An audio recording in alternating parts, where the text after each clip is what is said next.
सार सिंधु भगवन सर्वस्व वृद्धी सिद्धी दाता बुद्धीचे विधाता श्री राधा दामोदर दास गोविंद आणि आपल्या सर्वांच्या सहकार्यातून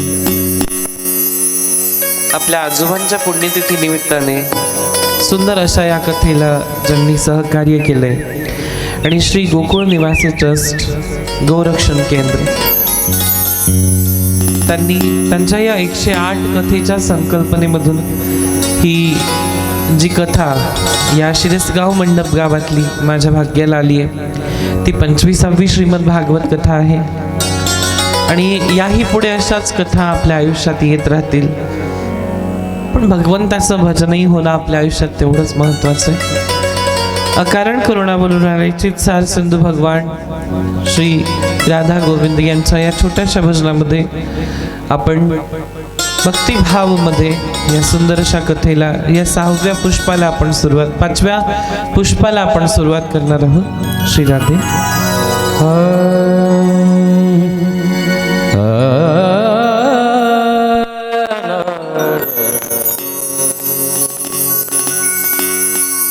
जो करते रहोगे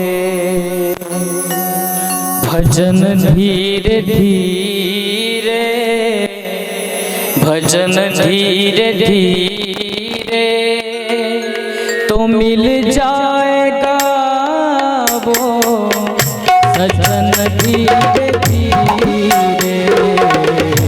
जो करते रहोगे भजन धीरे धीरे, भजन धीरे धीरे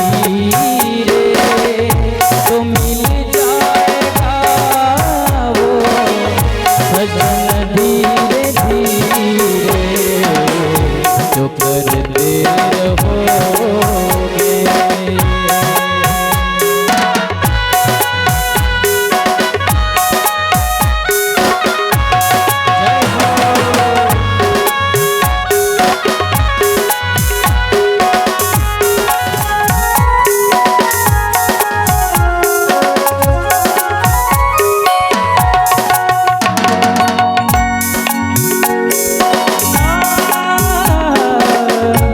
कोई काम दुनिया में मुश्किल नहीं है, कोई काम दुनिया में मुश्किल नहीं है, मुश्किल नहीं है, मुश्किल नहीं है.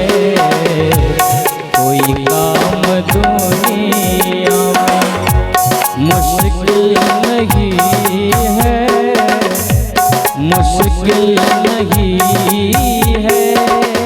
जो करते रहोगे यत्न धीरे धीरे, जो करते रहोगे भजन धीरे धीरे तो मिल जाएगा वो सजन धीरे धीरे. जो करते रहोगे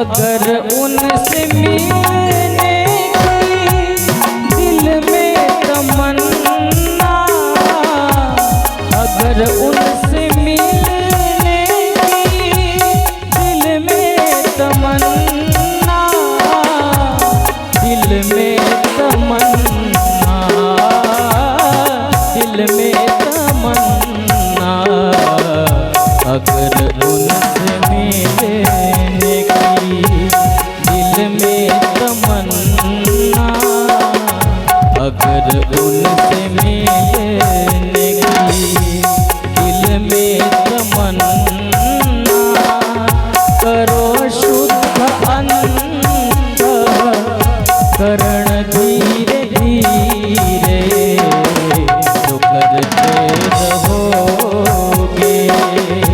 भजन धीरे धीरे तो मिल जाएगा वो सजन धीरे धीरे।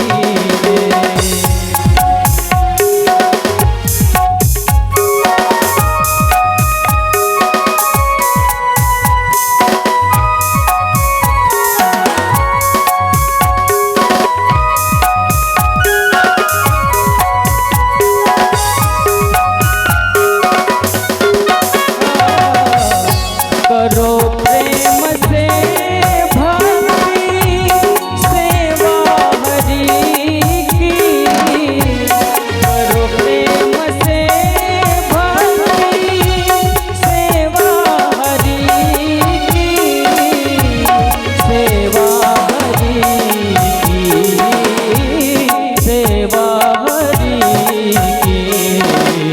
करो प्रेम से सेवा हरि की, सेवा हरि की तो मिल जाएगा वो रतन धीरे धीरे तो करते रहोगे भजन धीरे धीरे, भजन धीरे धीरे तो मिल जाएगा वो सजन धीरे धीरे तो करते रहोगे भजन धीरे धीरे, भजन धीरे धीरे तो मिल जाएगा वो सजन धीरे धीरे तो मिल जाएगा वो सजन धीरे धीरे तो मिल जाएगा वो सजन धीरे धीरे।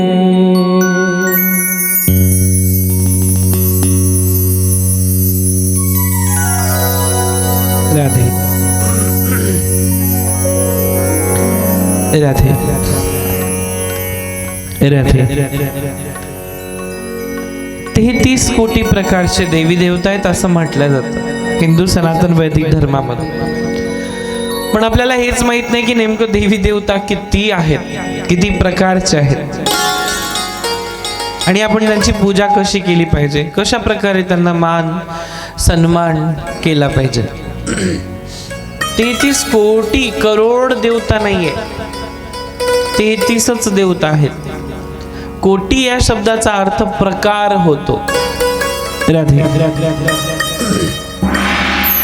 आणि प्रकार म्हणजे गुलाबजामुनचे 4 प्रकार आहेत, एक रसमलाई, एक दूध मलाई, एक काळं गुलाबजामुन आहे आणि एक रसगुल्ला आहे, असे हे 4 प्रकार आहेत। तसं कोटी ह्या शब्दाचा अर्थ प्रकार होतो। कोटी म्हणजे करोड नाही,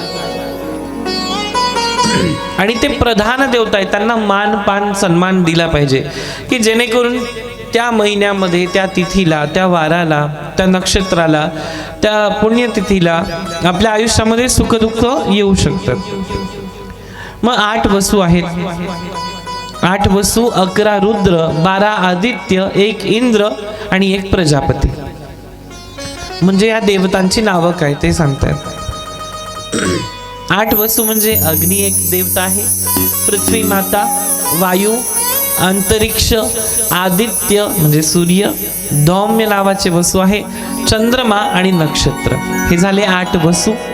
11 रुद्र आहे म्हणजे भगवंत शिवांचे अंश, प्राण, अपान, व्यान, समान, उदान, नाग, कृम, कृकल, देव, दत्त आणि धनंजय, हे झाले 11 रुद्र म्हणजे हे 11 देवता। आणि 11वा जो आहे त्याचं नाव आहे जीवात्मा। 12 आदित्य म्हणजे आपले 12 महिने, वैशाख, चैत्र, माघ, फाल्गुन, आणि ज्यांच्यामध्ये अजून एक विशिष्ट प्रकारचा महिना येतो, विशेष प्रकारचा मास येतो, तो म्हणजे पुरुषोत्तम मास। एक इंद्र म्हणजे बिजुली आणि प्रजापती यज्ञ, असे 33 करोड नाही तर 33 प्रकारचे देवता आहेत। आणि एवढे सुंदर आपण तुम्ही सकाळी सकाळी उठल्यानंतर अगोदरच्या काळामध्ये एक 20-25 वर्षापूर्वी कदाचित इथे खेडेगावांमध्ये या गोष्टी पाहायला मिळतात, सिटीमध्ये नाही मिळत. कारण सिटीमध्ये आता आग दिसत नाही. इंडक्शन कुकर आले म्हणजे आग गायब झालेली आहे. अगोदर सगळ्यात पहिले मायमाऊल्या उठल्यानंतर आंघोळ करत होत्या, पृथ्वी मातेला नमस्कार करत होत्या, शेतात जात होत्या. पण सगळ्यात पहिले उठून आंघोळ वगैरे, शौच वगैरे आधी स्नान वगैरे झालं की त्याच्यानंतर जेव्हा स्वयंपाक करायचा आहे तेव्हा भाकर थापत असताना, भाकर थापल्यानंतर त्या भाकरीचा एक गोळा तोडून त्या अग्नीमध्ये टाकत होत्या, चुल्यात टाकत होत्या. का टाकत होत्या की नाही बघितलं असेल तुम्ही, कित्येक जणांनी बघितलं. त्याचं कारण काय होतं माहिती आहे का, की आमच्या घरामध्ये अन्नाची भरभराटी राहो आणि आमचे जे पूर्वज आहेत, आमचे जे पितर आहे, त्या पितरांना आज तरी जेवण मिळालं पाहिजे. अग्नीमध्ये टाकलेला आपण यज्ञ करतो, यज्ञामध्ये आहुती टाकतो, मग सकाळी सकाळी ही आहुती जायची. आता इंडक्शन कुकरवरती ठेवलं आणि ते जर जळायला लागलं तर घरातून सासू आवाज होते, काय जळायला लागलं. जाईल का पितरांपर्यंत ह्या गोष्टी? नाही जाणार. डेव्हलपमेंट फार फार चांगली गोष्ट आहे. काळासोबत, काळ म्हणजे दिवसेंदिवस काही गोष्टी बदलत जातात, त्याच्यासोबत अपडेट होणं फार चांगली गोष्ट आहे. पण एवढंही अपडेट होऊ नका की आपण ज्या देवी देवतांना मानतो त्यांच्यासाठी आपण काहीच करू शकत नाही. मग आपण आता एक ती सुविधा होती, चुल्यामध्ये आपण आहुती टाकत होतो, अग्नीला ती भेटत होती. अग्नी म्हणजे देवाचं मुख आहे, देवाचं तोंड आहे. आता तशी परिस्थितीच नाहीये, मग कसं काय आमचे पितर शांत होतील? मग पितृदोष लागतात. मग पितृदोष लागले की मग आम्ही ह्या त्या ठिकाणी ह्या ब्राह्मणाला दाखव, त्या ब्राह्मणाला दाखव, इकडे सेवा कर, तिकडे पूजा कर, काहीच फरक पडत नाही. त्याचं कारण आहे, कारण की आपण जुन्या चालीरीती परंपरा विसरत चाललोय. अगोदर सूर्यदेवाला सकाळी सकाळी उठल्यानंतर पूजा वगैरे झाली की सूर्यदेवाला जल चढवत होते आणि ते जल त्यांना चढवल्यानंतर ते जमिनीवर पडत होतं. आता वेळ कुणाला आहे? आता गॅलरीमध्ये सूर्यदेव दिसले की नमस्कार आणि घरात गेले की चमत्कार. ही परिस्थिती आहे आताची. चंद्रमा असेल, आता कुठल्या नक्षत्राला काय करावं, चंद्राला, पौर्णिमा, ग्रहण काळ असेल, काय करावं हे याचं भानच राहिलेलं नाही. प्राण, अपान, व्यान, समान या गोष्टी आपल्या ध्यानात, कारण आपण देवाला सोडून दुसऱ्याच गोष्टींच्या नांदी लागलोय. पापाची वासना नको दाऊ डोळा, त्याहून आंधळा बराची मी. आता आधी पापाची वासना डोळ्याला दाऊ नको असं म्हटलं जायचं, आता पाहिल्याशिवाय पोट भरत नाही. मानसिकता अशी झाली आहे की जोपर्यंत वासना आणि व्यसन शरीरामध्ये जात नाही तोपर्यंत आपल्याला ती शांती लाभत नाही.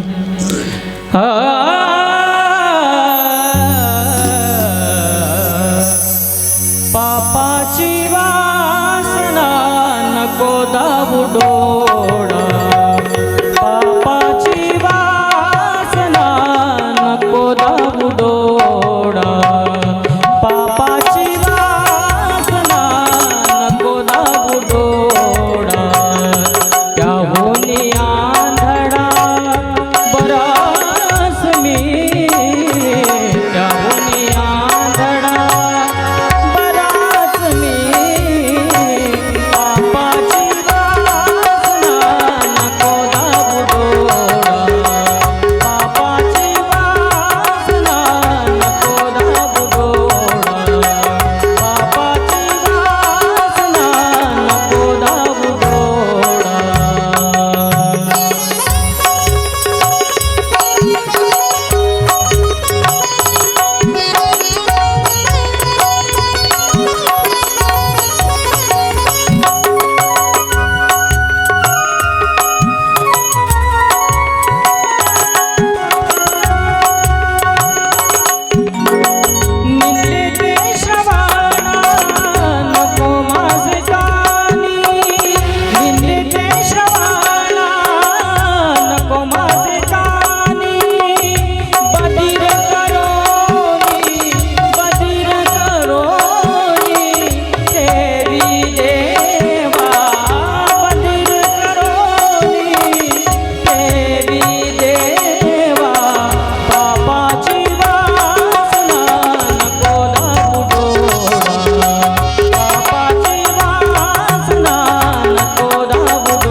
आठवणी कधी कुणाला सोडत नाहीत आणि ज्या आठवणी आपल्याला त्रास देऊन जातात, राधे राधे राधे राधे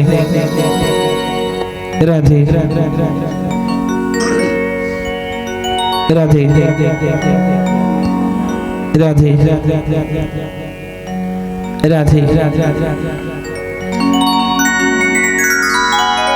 आपल्या आयुष्यामध्ये आठवणी फार असतात आणि त्या आठवणींचा उजळा जर आपल्याला द्यायचा आहे तर तो कुठे ना कुठे तरी भगवंताच्या नामस्मरणामध्ये असायला पाहिजे. जन्म मला तू द्यावा आंदन, जन्म मला तू द्यावा आंदन, पुढल्या जन्मी या जन्माची नको आठवण पुढल्या जन्मी. किती सुंदर वाक्य लिहिलंय, लक्ष देऊन ऐकलं तरच कळेल.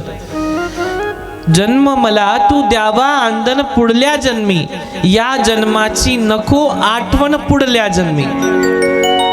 राग अनावर होता होता आवरेन मी स्वतःला. एक भक्त देवाला म्हणतोय,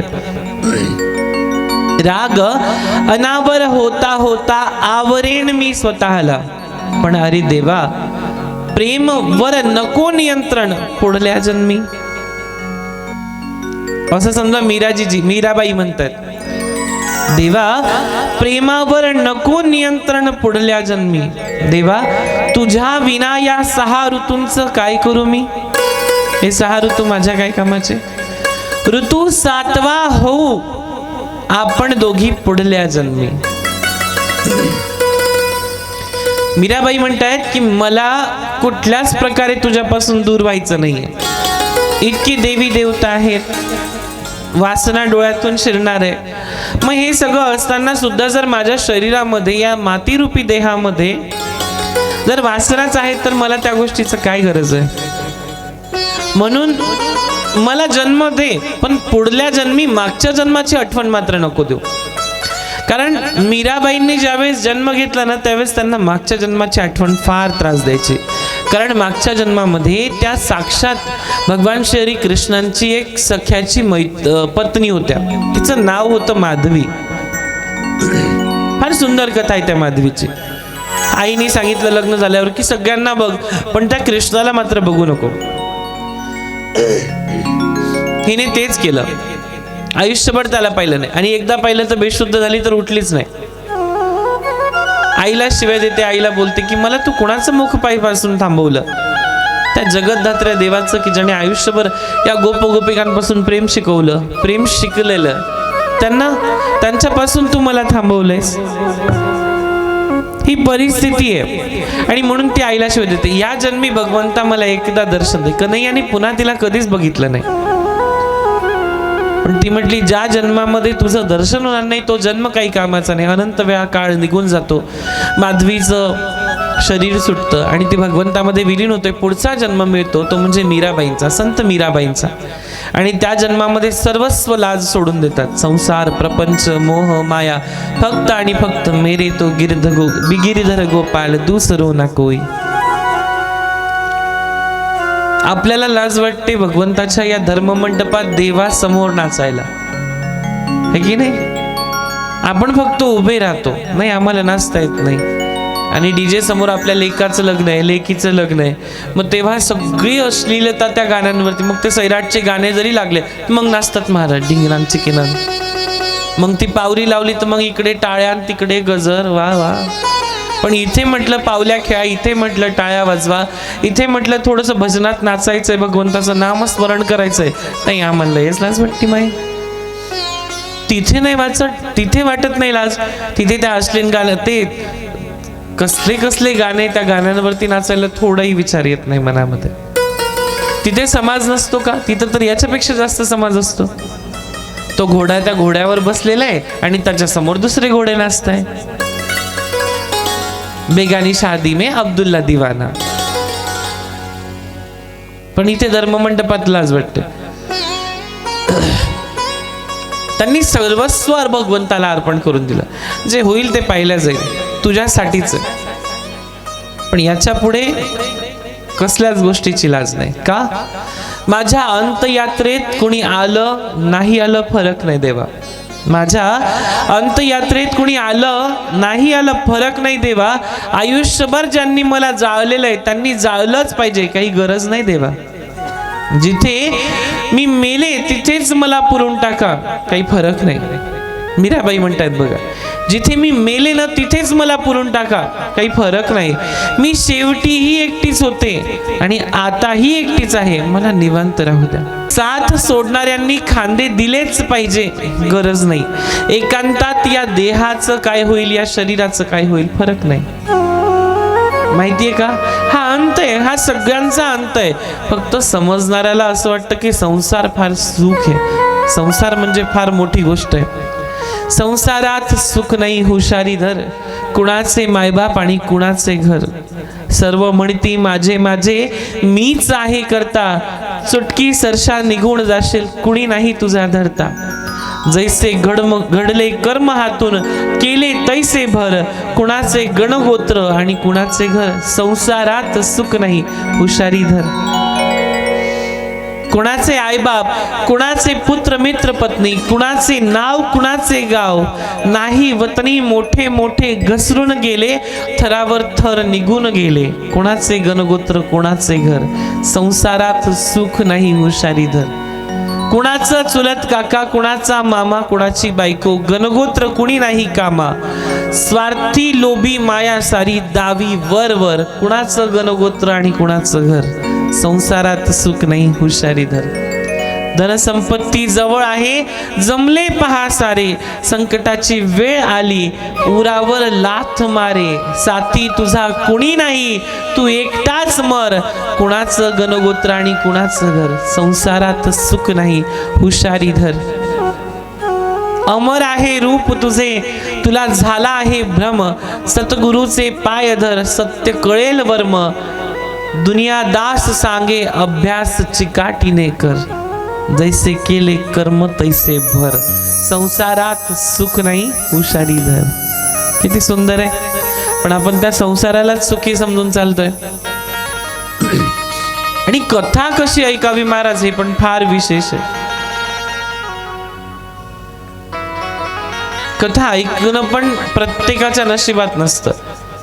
कारण कधी कधी आपल्या आयुष्यामध्ये आपलं वय निघत चालतं आणि त्या वयाच्या माध्यमातून लोक आपल्याला विचारतात, अजून किती, अजून काय, अजून केवढं.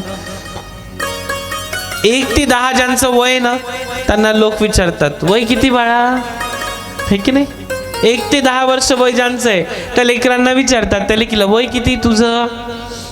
10 ते 20 मध्ये विचारतात, ज्याचं वय आहे त्याला विचारतात शिक्षण काय करतो, कितवीला आहेस. 20 ते 30 ज्यांचं वय आहे त्याला विचारतात कमाई किती. 30 ते 40 ज्यांचं वय आहे त्याला विचारतात मुलं बाळ किती. 40 ते 50 मध्ये विचारतात संपत्ती धन दौलत किती. 50 ते 60 मध्ये विचारतात बीपी शुगर डायबिटीज किती. 60 ते 70 मध्ये तुम्हाला पेन्शन किती. आणि 70-80 झाले की म्हणतात अजून किती. बरोबर आहे की नाही. आयुष्याच्या वेगवेगळ्या वळणावर वेगवेगळे प्रश्न आहे आणि या सर्व प्रश्नांचं उत्तर एकच आहे, ते म्हणजे ज्ञानोबारायांचे विचार ज्ञानेश्वरीच्या माध्यमातून आपल्या जीवनात आपण उतरवले पाहिजे. गीता आहे, ज्ञानेश्वरी आहे, श्रीमद भगवत सार आहे, पण आपल्याला वय निघून जातं तरी पण कळत नाही. कारण हे जग एवढं वाईट आहे महाराज. या जगाच्या बाजारामध्ये, या दुनियेच्या बाजारामध्ये आपल्या दुःखाचं दुकान कधी कोणापुढे मांडू नका. का माहितीये का, शब्द लक्षात येत आहेत ना की थोडे जड जात आहेत. कढी खिचडी खाल्ली आहे का, पचून जातील. हे जग एवढं वाईट आहे मायबाप. या जगाच्या बाजारात आपल्या दुःखाचं दुकान कधी कोणापुढे मांडू नका. कारण आपल्या दुःखाच्या दुकानावर येणारं गिराईक आपल्याकडून माल तोट्यामध्ये घेतं आणि बाहेर विकताना मात्र नफ्यामध्ये विकत असतं. सहज साध्या शब्दात जर म्हटलं, लोक आपल्याकडून रडून ऐकतात आणि बाहेर जगाला हसून सांगतात. म्हणून आपलं दुःख या बाजारात मांडूच नका. मांडायचंय ना भगवंतासमोर मांडा ना. कारण इथे तुमचं ऐकणारा फक्त तो एकच आहे, बाकीचे तर मग तसे भरपूर आहेत. कारण तुमचा आणि माझा हा जो चित्रपट इथे चाललाय ना, हा एकच तासाचा आहे. 1 तास 2 तास 3 तास असं माहितीये का कोणाला की पुढच्या क्षणाला श्वास मी घेते किंवा घेतोय, मी जिवंत राहणार आहे असं माहितीये का? गॅरंटी आहे का कोणाला? नाही, विचारच नाहीये, माहीतच नाही. कारण आयुष्याच्या चित्रपटाला वन्स मोर नाहीये आणि हव्याशा वाटणाऱ्या क्षणांना डाउनलोड करता येत नाही. नको नकोशा वाटणाऱ्या दुःखाला आणि त्या क्षणांना डिलीटही करता येत नाही. कारण हा रोजचा तोच जो असणारा रिएलिटी शो आहे तुमचा माझा, हा तो शो आहे की नाही म्हणून भरभरून जीवन जगा आणि सगळ्यांशी प्रेमाने वागा.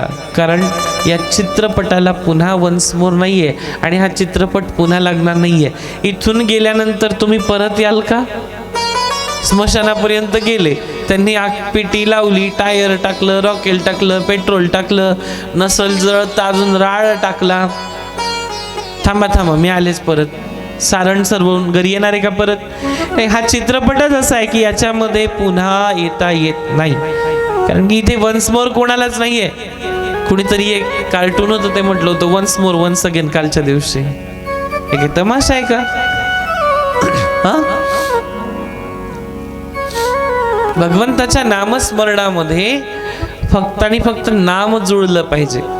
आणि आकांक्षा असावी की आपण आपल्या आयुष्यामध्ये जीवन जगत असताना कुठे ना कुठेतरी भगवंताला एका कोपऱ्यामध्ये आठवण ठेवली पाहिजे. आठवण फार गरजेची आहे. मग ती तुम्ही तुमच्या पद्धतीने कशीही ठेवली तरी चालते. तुम्ही कधी वृंदावनात गेलेत का? वृंदावनाला गेलेत का कधी? नाही. जायची इच्छा आहे का कोणाला? कृष्णाला भेटायची इच्छा कोणाला? हात वर करा बरं. बाकी बिहारीला भेटायचंय, राधा राणींचा महल बघायचा आहे, घर पाहायचंय, हात वर करा. फुकट नाही नेत बरं मी, हा फुकट नाही नेत. असू द्या. आपण प्रयत्न विचार करा की ज्याचं नाव ऐकल्यावर तो इतका सुंदर आहे, त्याचं घर किती सुंदर असेल. तिथे यमुना मैया आहे, राधा राणी आहे, रंगिली महल आहे, किती सुंदर वातावरण आहे. पण आपल्याला काय, आपलं घर बायका पुरं सुटत नाही महाराज आमचे. तू मेल्यावर बरं सुटतं बाबा सगळं. कळत नाही की आपण आपल्या आयुष्यामध्ये कशा प्रकारे भगवंताचा आग्रह आणि विनय हे सोडून देत चाललोय. महाराज, भगवंताच्या अनेक लीला आहेत, फक्त त्या ओळखता आला पाहिजे. नक्कीच आपण वृंदावनाची चर्चा करू, कारण की आता पुढे वृंदावनातल्याच कथा आहेत. संयम काय आहे, नियम काय आहे हे सांगितलं जातं. भगवंत सर्वस्व सर्व पार आहेत, फक्त ओळखता आलं पाहिजे. आणि ज्याला ओळखता येत नाही त्याला भगवंत कधीही भेटत नाही. कारण संकट भगवंतावरच नाही तर आपल्यावर सुद्धा एकटी येत नाहीत. भगवंताचा सुंदर असा जन्म झाला. शुक परीक्षितीला सांगू लागले की गोकुळात नंदाच्या गृहामध्ये दुसऱ्या दिवशी सकाळी यशोदेला पुत्र झाला म्हणून मोठा उत्सव करण्यात आलाय आणि ब्राह्मणांची पूजा करण्यात आली. नगर हे शृंगार करण्यात आले होते, नगरांना सजवण्यात आलं होतं, दान देण्यात आली, मंगल वाद्य वाजत होती, रांगोळ्या, पुष्परचना, तोरण, वस्त्र, आभूषण या सर्वांनी सर्वत्र शोभा आणली होती. आणि गाय, बैल, वासरं, गोठे, दह्या दुधाची भांडी, घट सर्व काही शृंगारलं. सगळ्यांचा मेकअप केलेला होता. सुगंधी द्रव्याचा वास दरवळत होता. यशोदा शांत होती पण आनंदित होती. नंदाच्या गडबडीला धांदललेली सीमा नव्हती आणि सुंदर तरुणी, लहान, वृद्ध सर्व आपापल्या परीने नटून थटून सुंदर अशा यशोदेला भेट देण्यासाठी येत होत्या. आणि त्यांच्या हातात कोणाच्या रेशमी व जरतारीचे वस्त्र होते, कोणी झाकलेलं रजत, सोनं, चांदी याची पात्र होती, कोणी कन्हैयासाठी वाळे, तोळे, गळ्यातलं, कानातलं, कपडे, त्याला लंगोट अशा अनेक प्रकारच्या गोष्टी आणत होतं. महाराज ते म्हणतायत जणू एखादी गोपिका जर चालली आहे ना, तर त्यांच्या वेणीतली फुलं मार्गावर पडत होती, रस्त्यावर पडत होती. जणू तिची वेणी नागिनीसारखी तिच्या पाठीवर लोळते.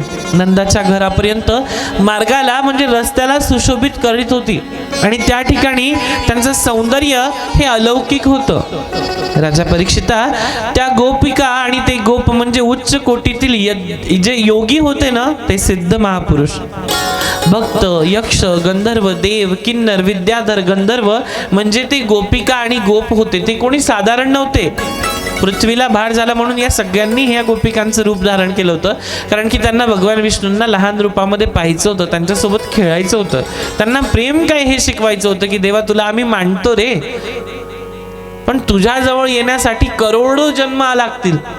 मग एक जन्म असा तू आमच्यासाठी घे आणि एक जन्म आम्ही तुझ्यासाठी घेतो. म्हणून बालकृष्ण लीला. महाराज विष्णूंच्या कार्यासाठी आधीच जन्म घेऊन हे सगळे आलेले होते. लक्षात ठेवा, सगुण आणि साकार मनुष्य देहधारी विष्णूंच्या संगतीत नवविधा भक्तीचे महात्म्य प्रत्यक्ष दाखवण्यासाठीच विष्णूंनी ही योजना केलेली होती. कारण नंदबाळाचं कौतुक करण्यात माधुर्य, वात्सल्य, मैत्री, प्रेम यांच्या भाव वाटीने भक्तीचा पयोधरा गोकुळामध्ये वाहू लागलं होतं, दूध वाहू लागलं होतं, आईचा पाना फुटलेला होता सगळ्यांना. आणि गोकुळात अशा रीतीने आनंद उत्सव चालला. काही दिवसांनी नंद मथुरेला गेले, नंद बाबा. आणि गोकुळ ही मथुरा नगरीतील, मथुरा राज्यातील त्यांच्या कंसाकडे वार्षिक कर भरण्यासाठी जातात, म्हणजे इन्कम टॅक्स देण्यासाठी. नंद बाबा कंसाकडे इन्कम टॅक्स द्यायला गेले आपल्या भाषेमध्ये. आणि तिथे कामासाठी गेले. तो आला आहे असं कळताच वसुदेवांनी त्यांची भेट घेतली, भगवान श्रीकृष्णांच्या वडिलांनी. मधल्या काळात कितीतरी घटना घडल्या होत्या. नंद वसुदेव यांची भेट झाली. वसुदेवांनी नंदाचं अभिनंदन केलं. पुष्कळ वर्ष संतान नव्हती, तू आता तुला मुलगा झाला, या लाभाने धन्य आहेस नंदा. माझे सर्व पुत्र या कंसाने मारले रे. हा वसुदेव कुणाला दिसला नाही, ही फार मोठी शोकांतिका आहे. जगात असा क्रूर कोणी नसेल. तुझी आणि माझी भेट आता किती दुर्लभ झाली आहे बघ ना. प्रेमाच्या माणसांची भेट सुद्धा प्रारब्धानेच घडते. पण रोहिणी कशी आहे, ती तुझ्याकडे राहते ना, तिचा भार मी तुझ्यावर सोपवलेला आहे. तिची काळजी घे. मला तिची खूप काळजी वाटते. माझा मुलगा हा रोहिणीसह गोकुळात सुखरूप आहे ना. इथे कंसाचं भय आहे. तुम्ही नंद आणि यशोदा हीच त्याची माता आणि पिता आहात. तो माझा मुलगा आहे हे कुणाला कळू नको देऊस. हेच मुख्य वसुदेव हळूहळू बोलत होते. आणि तुझा तो सावळ्या वर्णाचा मुलगा ठीक आहे ना, स्वतःच्याच मुलाला म्हणत होते. काय कुठे असेल त्या बापाचं हृदय की जो स्वतःच्या मुलालाच म्हणतोय की तो सावळ्या वर्णाचा तुझा पोरगा, तो सावळा कसा दिसतो, काय करतो, व्यवस्थित आहे ना, त्याची तब्येत वगैरे सगळी चांगली आहे ना, डोळ्यात अश्रू आहे, कुठल्या तरी एका हृदयाच्या कानाकोपऱ्यामध्ये त्याच्याविषयी खूप आसक्ती आहे, कंठ दाटून आलेला आहे, पण बोलता येत नाही का? कारण की त्या नराधमाच्या कोठडीत आजही कैद आहे. नंदाला पाहताच खरं म्हणजे हाच प्रश्न प्रथमच त्यांच्या ओठावर आला होता. पण ते धर्म संकट होतं. स्वतःच्याच मुलाविषयी औपचारिक शब्दात चौकशी करताना वसुदेवांचं हृदय हे तळमळत होतं. माझाच मुलगा आणि मीच परक्यासारखं विचारतोय. नंदानी वसुदेवाला आपल्या सावळ्या मुलांचे खूप वर्णन करून सांगितलं. वसुदेवांचा निरोप घेताना त्यांनी वसुदेवावर आलेल्या प्रसंगाबद्दल व सहानुभूती प्रगट केली. कंसाने यदुकुळातील लहान मुलांना ठार मारण्याचा आदेश दिला. वसुदेवांनी सांगितलं आणि म्हटले की आता तू गोकुळातील सर्व मुलांना जप, त्यांची काळजी घे, कारण कंस सगळ्यांना मारून टाकणार आहे आणि माझं तुला स्नेह आहे. कंसाला कळेना हे बरं नाही. नंद त्यांचा निरोप घेऊन निघाला आणि बरोबर 2-4 गोपिका होत्या. उत्कृष्ट बैलाची शृंगारलेली बैलगाडी होती आणि गोकुळाची वाट चालू लागली. वसुदेव पाहत होते. मार्गावर चाकोऱ्या पडल्या होत्या आणि बैलांच्या गळ्यातील घंट्यांचा आवाज दूर दूर पर्यंत येत होता. जणू बापाचं मन त्या बैलगाडीत बसून आपल्या लेकराकडे जात होतं. पुत्र स्नेहाचा भाव पंखा पसरून त्या बैलगाडीवरून सूक्ष्म रूपाने गोकुळाकडे उडत जाते, ही त्यांची भावना होती. नंद मुलांच्या काळजीने गोकुळात शीघ्र गतीने गेला आणि यमुना नदीला उतार होता. बैलगाडी त्यांनी पलीकडे नेली आणि गोकुळात पोहोचले. घरी गेले आणि आपल्या मुलाला त्यांनी पाहिलं तेव्हा त्यांच्या जीवात जीव आला. कारण कंसाचा आज्ञावरून पूतना नावाची जी राक्षसी होती, सुंदर तिने असं रूप धारण केलं होतं आणि गोपी सारखीच रूप धारण करून गुपचूप गोकुळात आली होती. पूतना मावशी कशी आली होती माहितीये का? कशी आली होती? लगा के गजरा पहन के साड़ी, चाल चली मतवाली, पूतना आ गई, पूतना आ गई. लगा के गजरा पहन के साड़ी, चाल चली मतवाली, पूतना आ गई, पूतना आ गई. इतकं सुंदर रूप धारण केलं तिनं की साक्षात लक्ष्मी सुद्धा तिला लाजेल, इतकं सुंदर. पण तुलसीदासांनी लिहिलेला दोहा आठवण करा, जो मी पहिल्या दिवशी सांगितला. वरतून कितीही सुंदर असलं तर आतमध्ये चित्र आणि चरित्र किती सुंदर आहे हे पण तेवढंच महत्वाचं आहे. यशोदेचं बाळ पाळण्यात होतं. यशोदा थोडा वेळ कामात गुंतली. बाळ रडू लागलं, भूक लागली. थांब हा, मी आलीच. यशोदा मैया म्हणते, आले हा, आत्ता येते. यशोदा आतून बोलत होती, मी घेऊ का जरा बाळाला? बाहेरून आवाज आला, मंजूळ आवाजात कुणीतरी स्त्री विचारते. यशोदेने पुसटत, अगदी पुसट शब्दात म्हटलं की गोपी आहे का? ते म्हटली हो, मी गोपिका आहे. घे हा, जरा थोडं रडतंय माझं बाळ, त्याला आपल्या कुशीमध्ये घे. पुतनेने सुंदर रूप धारण केलेलं होतं, कारण की ही पुतना मागच्या जन्मातली राजा बलीची कन्या रत्नमाला. जेव्हा वामन भगवंतांचा अवतार झाला आणि तो वामन अवतार ज्यावेळेस झाला ना, राजा बलीने भगवंताला 3 पग भूमी दान दिली. पण भगवंताने 3 पगामध्ये सगळंच मापलं का? नाही. 1 पग भूमीवर, 1 पग अंतरिक्षामध्ये म्हणजे पाय, आणि 3रा पाय राजा बळीच्या डोक्यावर ठेवला आणि त्याला पाताळातच घातलं. त्याची मुलगी पहिले जेव्हा बटुक भगवान वामन आले तेव्हा म्हटली की असा जर सुंदर मुलगा मला मिळाला तर मी त्याला स्तनपान करवेल. आणि जेव्हा पाताळात घातलं तेव्हा म्हटली त्याच स्तनांना विष लावून त्याला पाजून मारून टाकेल. तिच्या दोघही इच्छा पूर्ण केल्या, पण तिला मारलं, स्वतः नाही मारले. कारण लीला करायच्या होत्या आणि पृथ्वीचा भार दूर करायचा होता, म्हणून ती रत्नमाला ही पूतनेचा अंश अवतार. तिने पहिले दूध पाजलं आणि जेव्हा भगवंताचं ते हलाहल जे विष, कालकूट विष तिने आपल्या स्तनांना लावलेलं होतं, ते विष भगवान हरी महादेवांनी खेचून घेतलं आणि मग नंतर भगवान श्री कृष्ण तिचे प्राण खेचायला लागले. पुतनेनं पाळण्यातल्या बाळाला उचललं. काय होतं आणि कुणी आलं ते सर्व बाळाला माहीतच होतं. कृष्णाला माहिती होतं कोण येणार आहे, आईच येणार आहे, पण तरी सुद्धा तिला आईचा दर्जा दिला. श्रीमद भागवताच्या दशम स्कंदामधल्या या ग्रंथामध्ये पूतना जी राक्षसी होती हिला आईचा दर्जा दिलाय. यशोदा देवकी नंतर जर कोणी आई असेल तर ती पूतना असं आहे तिला म्हटलं गेलंय. महाराज, पुतनेची मुक्ती वात्सल्यतेचे निमित्त करून विष्णूला स्तनपान करू पाहणारी राक्षसीचं कल्याण करायचा क्षण हा जवळ आला होता. पटकन बाळाला पदराखाली घेऊन ती पाळण्याजवळ बसली आणि स्तनात विष होतं. मायावीपणाची सीमा ही बाळ स्तनपान करू लागलं आणि रडायचं थांबलं. यशोदा बाहेर आली आणि पुतना हसलीये. मायावी सौंदर्य, गोड बोलणं. यशोदेला म्हणाली की बाळाचं रडणं ऐकून मला पानाच फुटला बाई. आता बघ कसं तुझं बाळ गप्प झाले, डोळे मिटून अगदी सुरू दूध प्यायला लागले. पूतना म्हणते बरं काय, यशोदा नाही म्हणत आहे. यशोदेला संशय आलाच नाही, कारण पूतना अगदी लटकेच खोटं मारत मग अगदी बहाणे करतच तिला सांगत होती पुरे, आता पुरे. ती बाळाला म्हणते पुरे बाळा, आता बाळ काय सोडणार आहे का? नाही. दोन्हीकडे घेऊन झालं, अरे मला सोड, मला त्रास व्हायला लागलाय. यशोदा घरात गेली, पण बाळ सोडणार तरी कसं? भगवंतानी ज्याला एकदा पकडलं त्याला सोडेल का भगवंत? आणि सोडलं तर त्याचा उद्धार होईल का? नाही.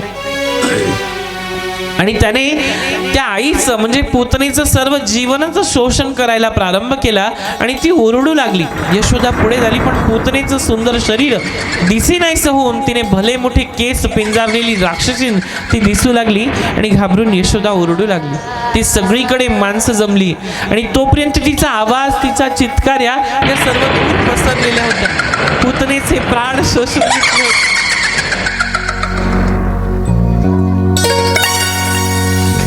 ती निष्प्राण होऊन धाडकन उतानी पडली आणि तो बाळ तिच्या उघड्या स्तनांवरती तसाच होता. आता डोळे उघडून यशोदेकडे झेप घेतली. बाळ हसू लागलंय. गोकुळात एकच गल्लक झाला की पुतणीच्या मरणसमयीच्या आरोळ्यांनी त्या लोकांच्या कानठळ्या बसल्या होत्या आणि पुतणीचं प्रचंड शरीर पाहून सर्व भयभीत झालेले यशोदेनी आपल्या मुलाला, आपल्या लेकराला सगळ्या गोपिकांनी इडापिडा टळो, घरातली राक्षसी मरो अशा म्हणत त्याची नजर काढली, त्याची दृष्ट काढू लागल्या आणि त्याच्या रक्षणासाठी स्तोत्र म्हणू लागलाय.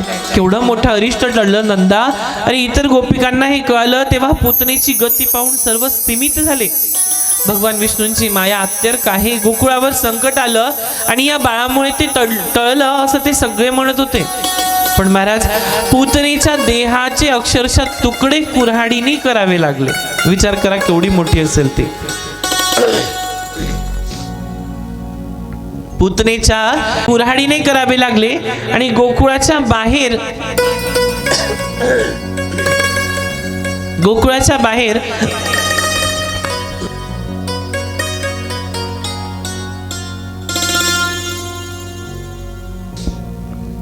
प्रयत्नपूर्वक तिच्या देहाचे खांड करून नेऊन गोपांनी दहन केले.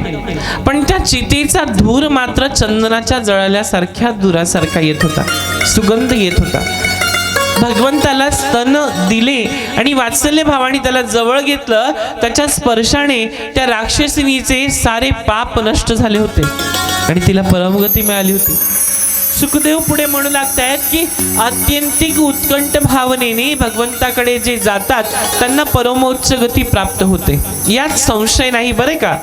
परीक्षिता, अरे नंदनंदन गोविंद रूप विष्णू आता उपडे वळू लागले, म्हणजे बाळ आता पालथं पडू लागले. तिथेही त्यांनी आनंद उत्सव साजरा केला. त्या निमित्ताने नंद बाबांनी मुलाला अभिषेक करून उत्सवाची गडबड पुष्कळ चाललेली होती आणि बाळाला न्हाऊ घातलं. बाळाची आंघोळ केली आणि सर्व संस्कार झाले. तोवर त्याला झोप येऊ लागली. यशोदेनी त्याला शय्येवर निजवलं, एका खाटीवर, एका चारपाईवर निजवलं आणि ती शय्या मुद्दाम गवळी वाड्यामध्ये असलेल्या मोठ्या रथाच्या खाली केली. आणि कौतुक आणि सर्व कार्यक्रमामध्ये गाई, वासर, गुराखी यांच्यामध्येच सर्वांची गंमत जम्मत चाललेली होती. आणि यशोदा गोपीचे आगत स्वागतामध्ये करण्यात गुंतलेली आहे. इकडे बाळाची झोप संपली. तो शय्येवर हातपाय हलवू लागला आणि अर्धवट कुशीवर उलटा झालं बाळ. कृष्ण उलटे उपडे वळू लागले. कधी सरळ होत आहे, कधी उपळे होत आहेत.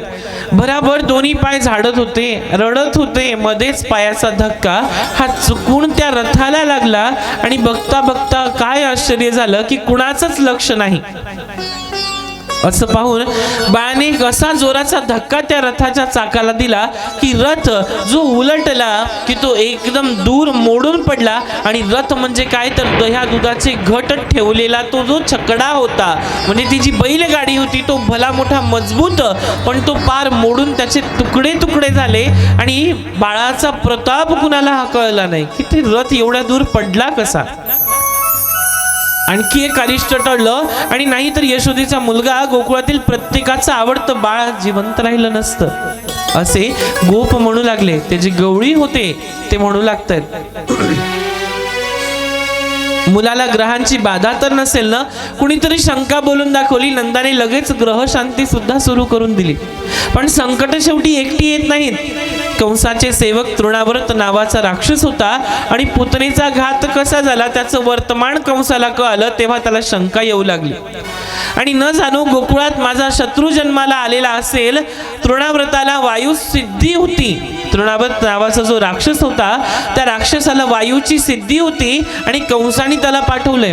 गोकुळात ज्या नंदाच्या घरी जो लहान मुलगा आहे त्याला उडवून दूर ने आणि खाली फेकून मारून टाक. तृणाव्रत हा गेला आणि इकडे यशोदेने मांडीवर घेतलेल्या बाळाने आपलं शरीर थोडं जड केलं.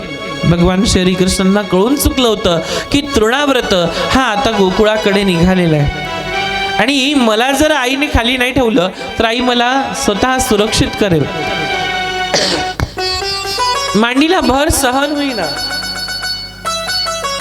आणि त्यामुळे यशोदेने त्याला खाली ठेवलं आणि ती अन्यत्र क्षणभर गेली. तेवढ्यात मोठं वावळट उठलं, एक वादळ उठली आणि धूळ गावात पाला पाचोळा सर्वत्र उडू लागलं. डोळ्यात धूळ जाऊन कोणालाही धड काही दिसेना. तृणाव्रताने ती वावळट, ती जी धूळ होती तिचं स्वरूप घेतलं आणि वाऱ्याच्या जोराने त्या बाळाला वर उचलून वावळट ते वादळ गरागरा फिरत होतं. गोकुळाबाहेर गेलं. नंद बाळ आता इथे होतं कुठे गेलं, इथे होतं कुठे गेलं म्हणून सगळीकडे शोधाशोध सुरू झाली. आणि मुलगा हरवला एकच शब्द सर्वांच्या कानी पडलाय, यशोदा बेशुद्ध झालीये. दूरपर्यंत बाळाला उडवून नेणारं ते जे तृणावर राक्षस होता आता त्याला टाकून देऊ. पण बाळाने त्या लीलामयी विष्णू भगवंतांनी श्रीहरी कृष्णांनी आपल्या त्या छोट्याशा कोमल निरागस हातांनी आपला देह जड करायला सुरुवात केली आणि तृणाव्रताचा ज्या राक्षस होता त्याच्या गळ्याभोवती घट्ट मिठी मारली, त्याचा गळा दाबायला सुरुवात केली. तो ती गळा आवळू लागले आणि तृणाव्रताला ते काही सहन होईना. एखादं बालक आपल्या आईला किंवा भावाला दाबतं की नाही तेव्हा खूप त्रास होतो, नख लागतात. ते बाळ म्हणजे साधारण नाही, तो तर विष्णू अवतार होते, विष्णू अंश अवतार होते. आणि तिथे मुळीच दैत्य रूप धारण करून तो भूमीवर धाडकन कोसळला आणि मरण पावला. मोठा आवाज झाला, शोधाशोध चालली होती आणि मोठा आवाज झालेला ऐकून गोप नंद सर्वजणांचं गोकुळाबाहेर धावले. एक प्रचंड राक्षस पडला होता आणि त्याच्या अंगाखाली झाडं चुरडा झालेली पडलेली होती आणि त्यांच्या गळ्याशी आपल्या इवलशा मुठीने घट्ट पकडून नंदाचा पुत्र त्या रांगणाऱ्या बाळ ती अगदी मजेत बसलेलं होतं. त्या बाळ त्या राक्षसाच्या गळ्याभोवती. तृणाव्रताला पाहून काहींनी लोकांनी धीरेने पुढे येऊन नंदपुत्राला उचलत धावत धावत सर्व गोप गोपिका नंद यशोदा गोकुळात आले आणि कंसाचा दुसरा प्रयत्न फसला होता. नंदाला वसुदेवांचं सांगणं आठवत होतं की कंसाने तुझ्या लेकराला मारण्यासाठी, गोकुळातल्या सगळ्या लेकरांना मारण्यासाठी एक तयारी सुरू केलेली आहे.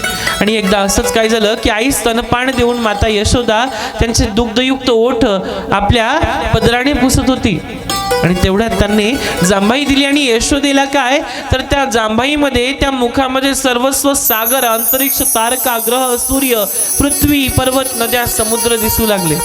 विश्वरूपाचं दर्शन पाहून तिचा आपल्या डोळ्यांवरती विश्वासच बसेना मायबाप. तिनं पटकन डोळे मिटून घेतले यशोदेला आणि भगवंतांनी तेवढ्यात ती माया आवरली आणि पुन्हा यशोदेचा पुत्र असा तो दिसू लागला. ही दुसरी माया. यशोदेला आपला देह जड केला, तृणाव्रताच्या गळ्याभोवती घट्ट मिठी मारली, तो आवळू लागला. हे सगळ्या घटना घडल्या आणि तदनंतर या छोट्या छोट्या लीला भगवंत करू लागलेत. यशोदेचं प्रेम वात्सल्य वाढू लागले. पण कृष्णांची नामकरण लीला झाली. नामकरण लीलेचा भाग येतो आणि तिथे भगवंताचं नाव ठेवण्यात येतंय की त्याचं नाव कसं ठेवायचं. सुंदर असं भगवंताचं ते स्वरूप.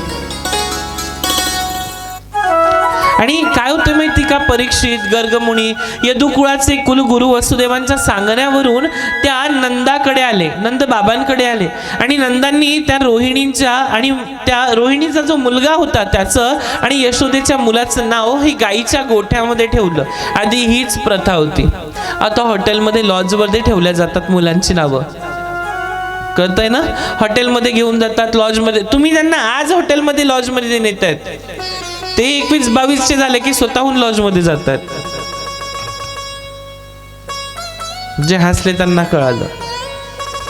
यशोदेच्या मुलाचं नामकरण हे गोठ्यामध्ये झालं, गोमातेच्या सानिध्यात झालं. इथे गोमातेची महिमा फार गायला गेली. कंसाला संशय आला की यादवांचे गुरु हे गर्ग आणि ज्या अर्थी नामकरण केलं त्या अर्थी ही मुलं वसुदेवांचीच असावीत. मग तो या मुलांना मारून टाकेल. आणि गर्गमुनी म्हणाले की यावर नंदानी त्यांना अगदी गुपितपणे नामकरण विधी करण्याचं सांगितलंय. आणि नंतर तेव्हा त्यांनी रोहिणीच्या मुलाचं नाव ठेवलं बलभद्र, रोहिणेय, राम आणि बलराम. ही अशी फार सुंदर नावं ठेवली. आणि 5वं नाव असं ठेवलं की देवकीच्या गर्भातून त्यांना काढलं होतं आणि रोहिणीच्या गर्भात टाकलं होतं. त्याला आकर्षण म्हटलं आणि म्हणून त्याचं नाव संकर्षण भगवंत ठेवलं. किती सुंदर नाव आहेत. आपण ठेवतो टिंकी, मिंकी, चिंक्या, पिंक्या, पप्प्या.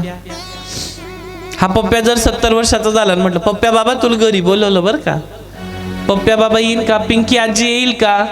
नावं अशी ठेवा की ज्या नावांमुळे आपल्या कुळाचा उद्धार होईल. आहे का रे इथं कोणाचं नाव असं शॉर्ट फॉर्म टिकटॉक नाव आहे का कोणाचं. नावं अशी ठेवली पाहिजे की जेणेकरून आपल्या आयुष्यामध्ये भगवंताचं नाम रोज आपल्याकडून झालं पाहिजे. म्हणून आधी रामदास पाटील, रामराव पाटील. बरे तो रामदास रामाचा दास नव्हता, तो होता बाटलीचा दास, पण तरी त्याचं नाव रामदास.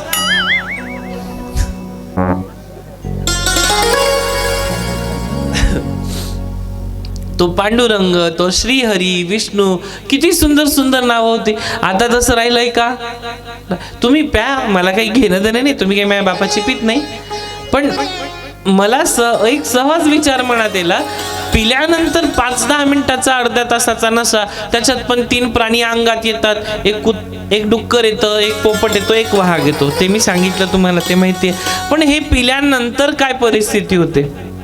आतड्या पिवळ्या पडू लागतात, मधून सडू लागतात, ढेबरं एवढं मोठं होतं, पिवळा पडतो, मग मधून लिव्हर सडतं, सडलं की मग त्या बायकोले त्रास. आयुष्यभर त्या बायकोला मारले, ही खानदेशी भाषा आहे आमची. त्या बायकोला मारलेले, त्या पत्नीला मारले, त्या मुलांचा छळ केलाय, मुलीचा छळ केलाय, सासू सासऱ्यांना, आई वडिलांना, सगळ्यांना त्रास दिलाय. आणि शेवट काय तर मग ते शेवटी खाटल्यावर 4 पाय वर पडला की व बाया न व बाप, अजून 2-4 बाटल्या टाका याच्या तोंडामध्ये आणि कायमचा संपवा अशांना. यांच्या जवळही गेलं नाही पाहिजे. असे गंदे दिसतात हे दारू पिणारे. शेवटची वेळ पाहिली का तुम्ही एखाद्या दारू पिणाऱ्याची? भरगच्च दारू पिणारा, दिवस रात्र काय अवस्था होती त्याची. सगळा पिवळा पडलेला असतो तो हळदीसारखा, पोट इतकं मोठं फुगलेलं आहे, किडन्या काम करत नाही, लिव्हर काम करत नाही, फेफडे काम करत नाही, तो स्वतःही काम करत नाही आणि दुसऱ्याला बी करू देत नाही. हे जे असे दारुडे आहेत ना, यांना असं वाटतं की आम्ही पितोय, आम्ही नशेत राहतोय. त्या मेंदूत पाणी झालंय दारू पिणाऱ्यांच्या. तो एकटा नाही पित, साऱ्या संसाराचा सत्यानाश करतोय हरामखोर. एका बाटलीमुळे बाई नाराज, आई नाराज, बहीण नाराज, भाऊ नाराज, पोरगी नाराज, काका, चुलते, खानदान. हे तर जाऊच द्या, तुम्ही गल्लीतले बी परेशान. कारण की याला सूद राहत नाही, अंगावरचे कपडे काढून फिरतो हा दारू पिणारा. मग जो सस्ता नशा करून आपलं जीवन बर्बाद होतोय, असा नशा काय कामाचा? त्याच्यापेक्षा भगवंताच्या नामाचा असा नशा झाला पाहिजे की जिंदगी सवरली पाहिजे, आपली जिंदगी बनली पाहिजे.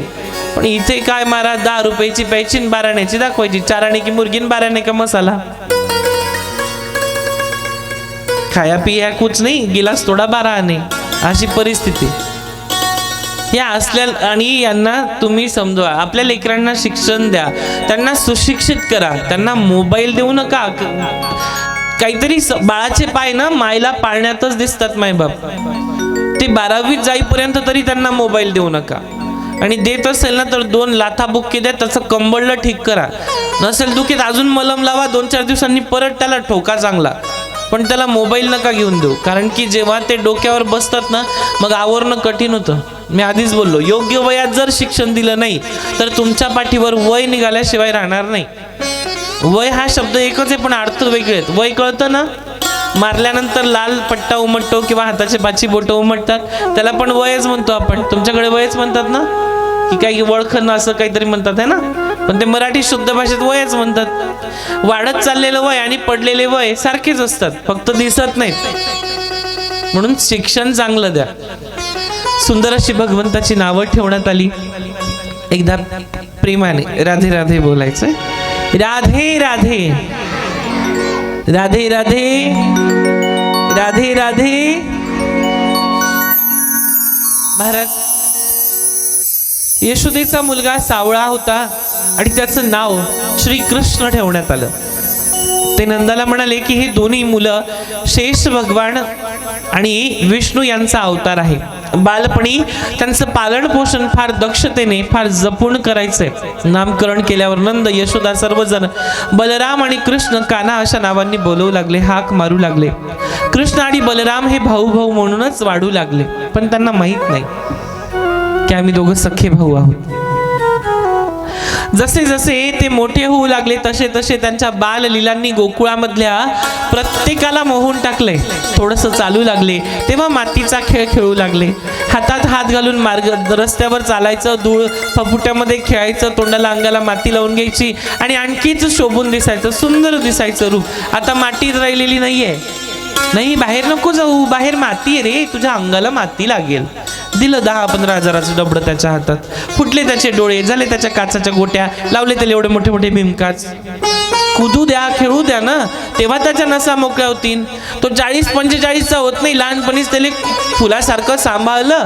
40-45चा होत नाही तोपर्यंत कंबर दुखते, गुडघे दुखतान, पोट दुखतान, पाठ दुखते, आला हार्ट अटॅक, गेला पुचकीसन. त्याला खेळू द्या, त्याला कुदू द्या. रडायला लागलं, बोंबलायला लागलं की दिला त्याच्या हातात मोबाईल. थोडं काही झालं, जेवत नाही, दिला त्याच्या हातात मोबाईल. कशासाठी घेतात का रे तुम्ही मोबाईल? हो ना? हा, पोरं कधीच खोटं बोलत नाहीत महाराज. तुम्ही देतात ना आई बाबा मोबाईल? नाही, पोरींना गरज नाही, त्या बिचाऱ्या दिवसभर त्यांच्या कामातच गुंतलेल्या असतात. माय 50% करते आणि 75% यांना सांगते धुणं धुई भांडे घास. तसं यांना बी सांग कधीतरी. करतील का हे? उतान्यात तांगडा परून पसरून राहतील. बाप जरी घरात आला थकून बागून तरी पाणी देणार नाही, पण लेक बापाच्या जागेवर, लेक वेगळीच आहे महाराज. बापाच्या आणि लेकीचे नातच वेगळे. फार सुंदर अशा त्यांच्या लीला होऊ लागल्या. आणखीनच शोभून दिसायचं. आई यशोदा आणि रोहिणी हट्टाने त्यांचं अंग पुसायचे आणि तो पुन्हा धावत जायचा आणि परत त्या मातीत लोळायचा. कमरेमध्ये घुंगरावल्या होत्या, घागऱ्या होत्या, त्यांचे चालताना ते छुनू छुनू आवाज यायचा आणि मग मुद्दाम कमर हलवायचं, वेळ वाकड पाय टाकायचा, आटपायचा आणि छुनू छुनू आवाज आला की खिदळायचं, हसायचं, एकमेकांना ओढायचं. बलराम, विचार करा फक्त, जस्ट इमॅजिनेशन करा, जेव्हा इंजिनियर खाली जागा बघतो ना, सिव्हिल इंजिनियर, तेव्हा त्याच्या डोळ्यासमोर तिथे एक इमारत उभी असते. तुम्ही फक्त मानसिकरित्या विचार करा की कदाचित कृष्ण खरंच चालतोय, बोलतोय, तो खेळतोय. हा विचार करा फक्त आपल्या डोळ्यासमोर. किती सुंदर दृश्य असेल ते. आणि ते पाहिल्यानंतर त्या गोपिका त्यांना हसायच्या. यशोदा किती वेडी आहेस ग, तो मातीत खेळतो आणि पुन्हा त्याला तू स्वच्छ करतेस. रोहिणी, अगं किती कशी वेळापणा करतेस. तो चिखलात खेळून आला आणि तू पुन्हा त्याला आंघोळ घालतेस. रस्त्यावर चटकन कुणाचं तरी मागून जायचं आणि पटकन थांबायचं. चुकलंच वाटेत आईला बिलगायचं आणि हसणं तर इतकं गोड होतं महाराज देवाचं, फार कठीण. कुंदाकळी पाहिलीये का? त्या कुंदाकळी उमलायच्या आधी बहुतेक दात भगवंताच्या मुखात वस्ती करून राहत होते असं जाणवत होतं. सुगंध तर नक्कीच येईल. माता आपली जी आई होती आणि त्यांची हसरी मूर्ती पाहताना सगळं काही विसरून जायची यशोदा माता. थोडेसे मोठे झाल्यावर त्यांनी आवारात अगदी जो काही परिसर होता त्यांची पूर्ण वाट होऊन जात होती. कधी वासरांच्या शेपट्या उडून त्यांना पिटाळून लावायचं, कधी गाईच्या शिंगांना हात घालायचा, नाहीतर कासेखाली शिरून तिचं डायरेक्टच दूध प्यायचं. वासरांना बांधून ठेवायचं, डायरेक्ट तिच्या कासेखाली गेलं की दूध प्यायचं. वासराला दूध लोटून ठेवायचं, तू नको पिऊ, माझी आई आहे, मी दूध पितो. इतकं प्रेम त्या गोमातेवर. स्वतःच्या जन्म देणाऱ्या आणि सांभाळणाऱ्या आई वडिलांपेक्षा जर जास्त प्रेम केलं तर राधा राणींवरती आणि गोमातेवरती. महाराज कासेखाली जायचं, दूध प्यायचं, कधी अग्नीजवळ बसायचं, कधी आगीजवळ अंग शेकत बसायचं, कधी विहिरीच्या काठाजवळ जायचं, आत डोकवून आपलं प्रतिबिंब पाहायचं, आपले मासे कासव एकमेकांना हाक मारायचे आणि आपली घुमलेली ध्वनी ऐकत कधी मोराचा पिसारा पकडायचा, त्याच्या मानेला कोमल हातांचा स्पर्श करायचा, कधी त्या मोराला पकडायचं, डोक्यामध्ये मोर पीस लावून घ्यायचं स्वतःच्या, कधी अगदी काट्या कुट्यामध्ये जायचं. आणि आई ओरडली आणि आई धावायला आली की हटून बसायचं, रुसून बसायचं. इतका सुंदर कृष्णाचा तो खेळ. मला गाईवर बसव, मला खांद्यावर घे, मला कमरेवर घे, मला हे दे, मला ते दे, याच्यातच यशोदेचा दिवस रात्र होऊन जायचे. सारखं हट्ट, खोड्या, इतक्या खोड्या महाराज की भयानक. आणि त्या खोड्या करताना नेहमी आई सांगायची, अरे बाबा खोड्या नको करू रे माझे बाबा, खोड्या करू नको. आई नेहमी सांगते, खोड्या नको करू माझे बाबा, हो खोड्या नको करू माझे बाबा, हो खोड्या नको करू माझे बाबा.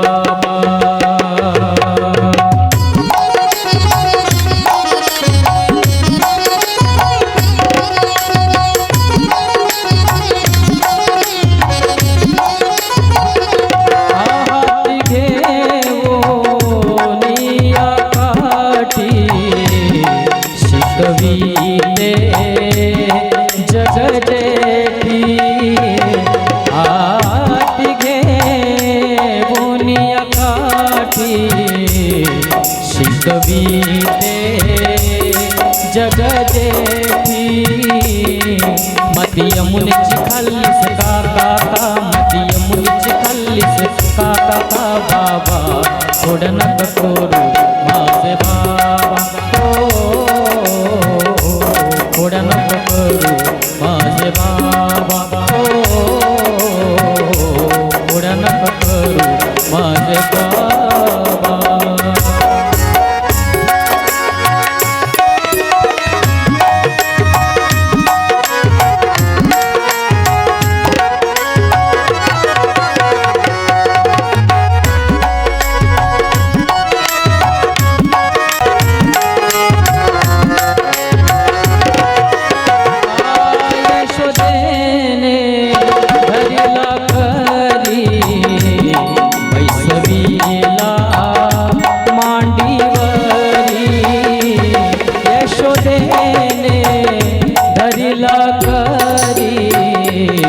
बैसवीला मांडीवरी मुख पसरून करतो मुख पसरून करतो बाबा खोड्या नको करू माझे बाबा खोड्या नको करू माझे बाबा खोड्या नको करू माझे बाबा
मरुनिया जन्मा गेले विष्णुदास नामा बोले मरुनिया जन्म गेले कृष्ण से पाहू या कृष्ण से पाहू या बाबा करू माझे बाबा करू माझे बाबा खोड्या नको करू माझे बाबा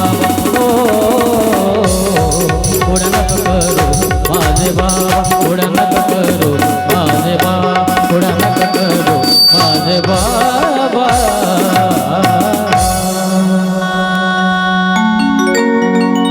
भगवंतांनी अनेक अवतार घेतले बरं का. 24 अवतार कोणासाठी घेतले माहितीये का? कोणासाठी घेतले? आपल्यासाठीच ना. पण आपण ते विसरलोय. आपल्याला हेच माहित नाही की देवाने अवतार जरी घेतले तर ते आमच्यासाठीच घेतले नाही. आम्हालाही माहीतच नाही. कारण जेव्हा जेव्हा भागवत भक्तीची कथा येते, कृष्णाच्या लीला होतात, विष्णूंचा अवतार होतो, तेव्हा अनेक वेळा भगवंतांनी अवतार घेतले, पण ते आपल्याला ओळखताच येत नाही.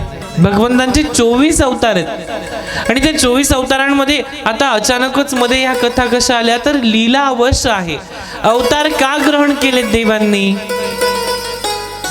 कुणासाठी केले? आपल्यासाठीच केले की नाही? पण मग आम्हाला ते कळत का नाही? ही फार मोठी शोकांतिका आहे. महाराज खोड्या करायला सुरुवात केली, सगळीकडे खोऱ्या करायला लागले. तेव्हा गोपी यशोदेला त्यांचं गऱ्हाणं सांगायला येऊ लागल्या.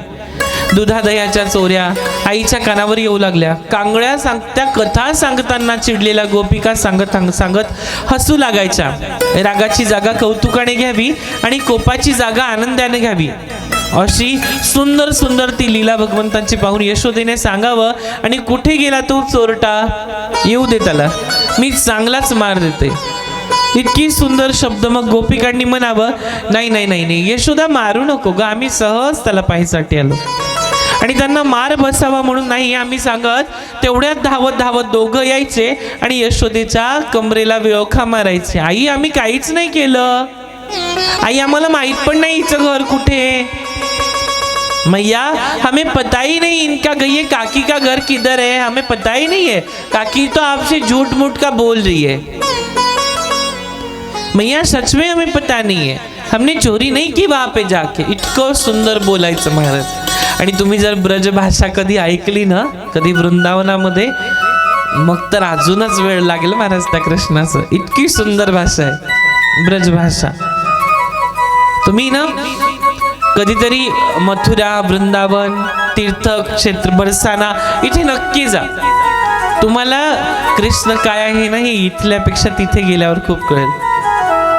आणि माहितीये का, आता लवकरच काही दिवसामध्ये एक सुंदर अशी आमची यात्राच आहे असं म्हटलं तरी चालेल। आपण पहिले मंत्र घेतो की नाही, राधा साध्यम साधनम यस्य राधा, मंत्रदात्रीच राधा।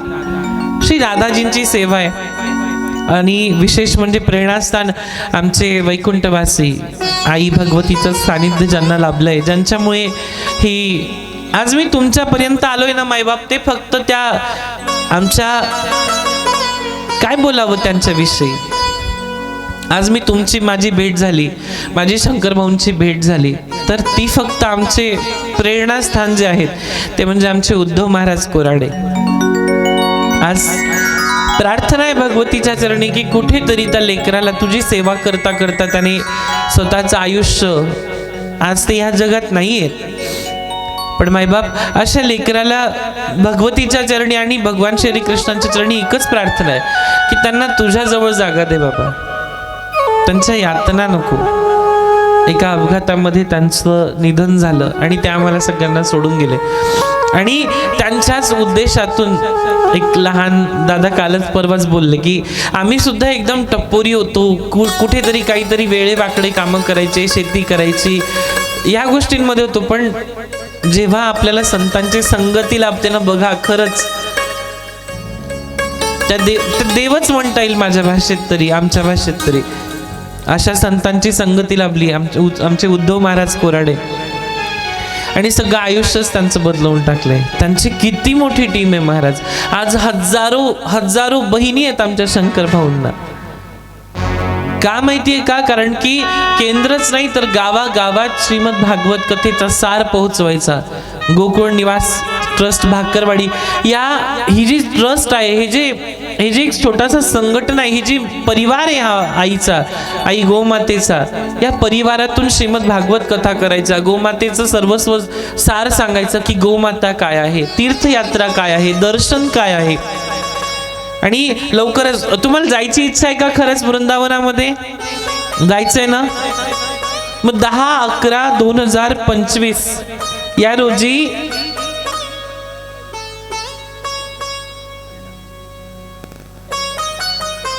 सुंदर अशा या कथेचं आपलं म्हणजे तीर्थयात्रेचं इथून प्रस्थान आहे।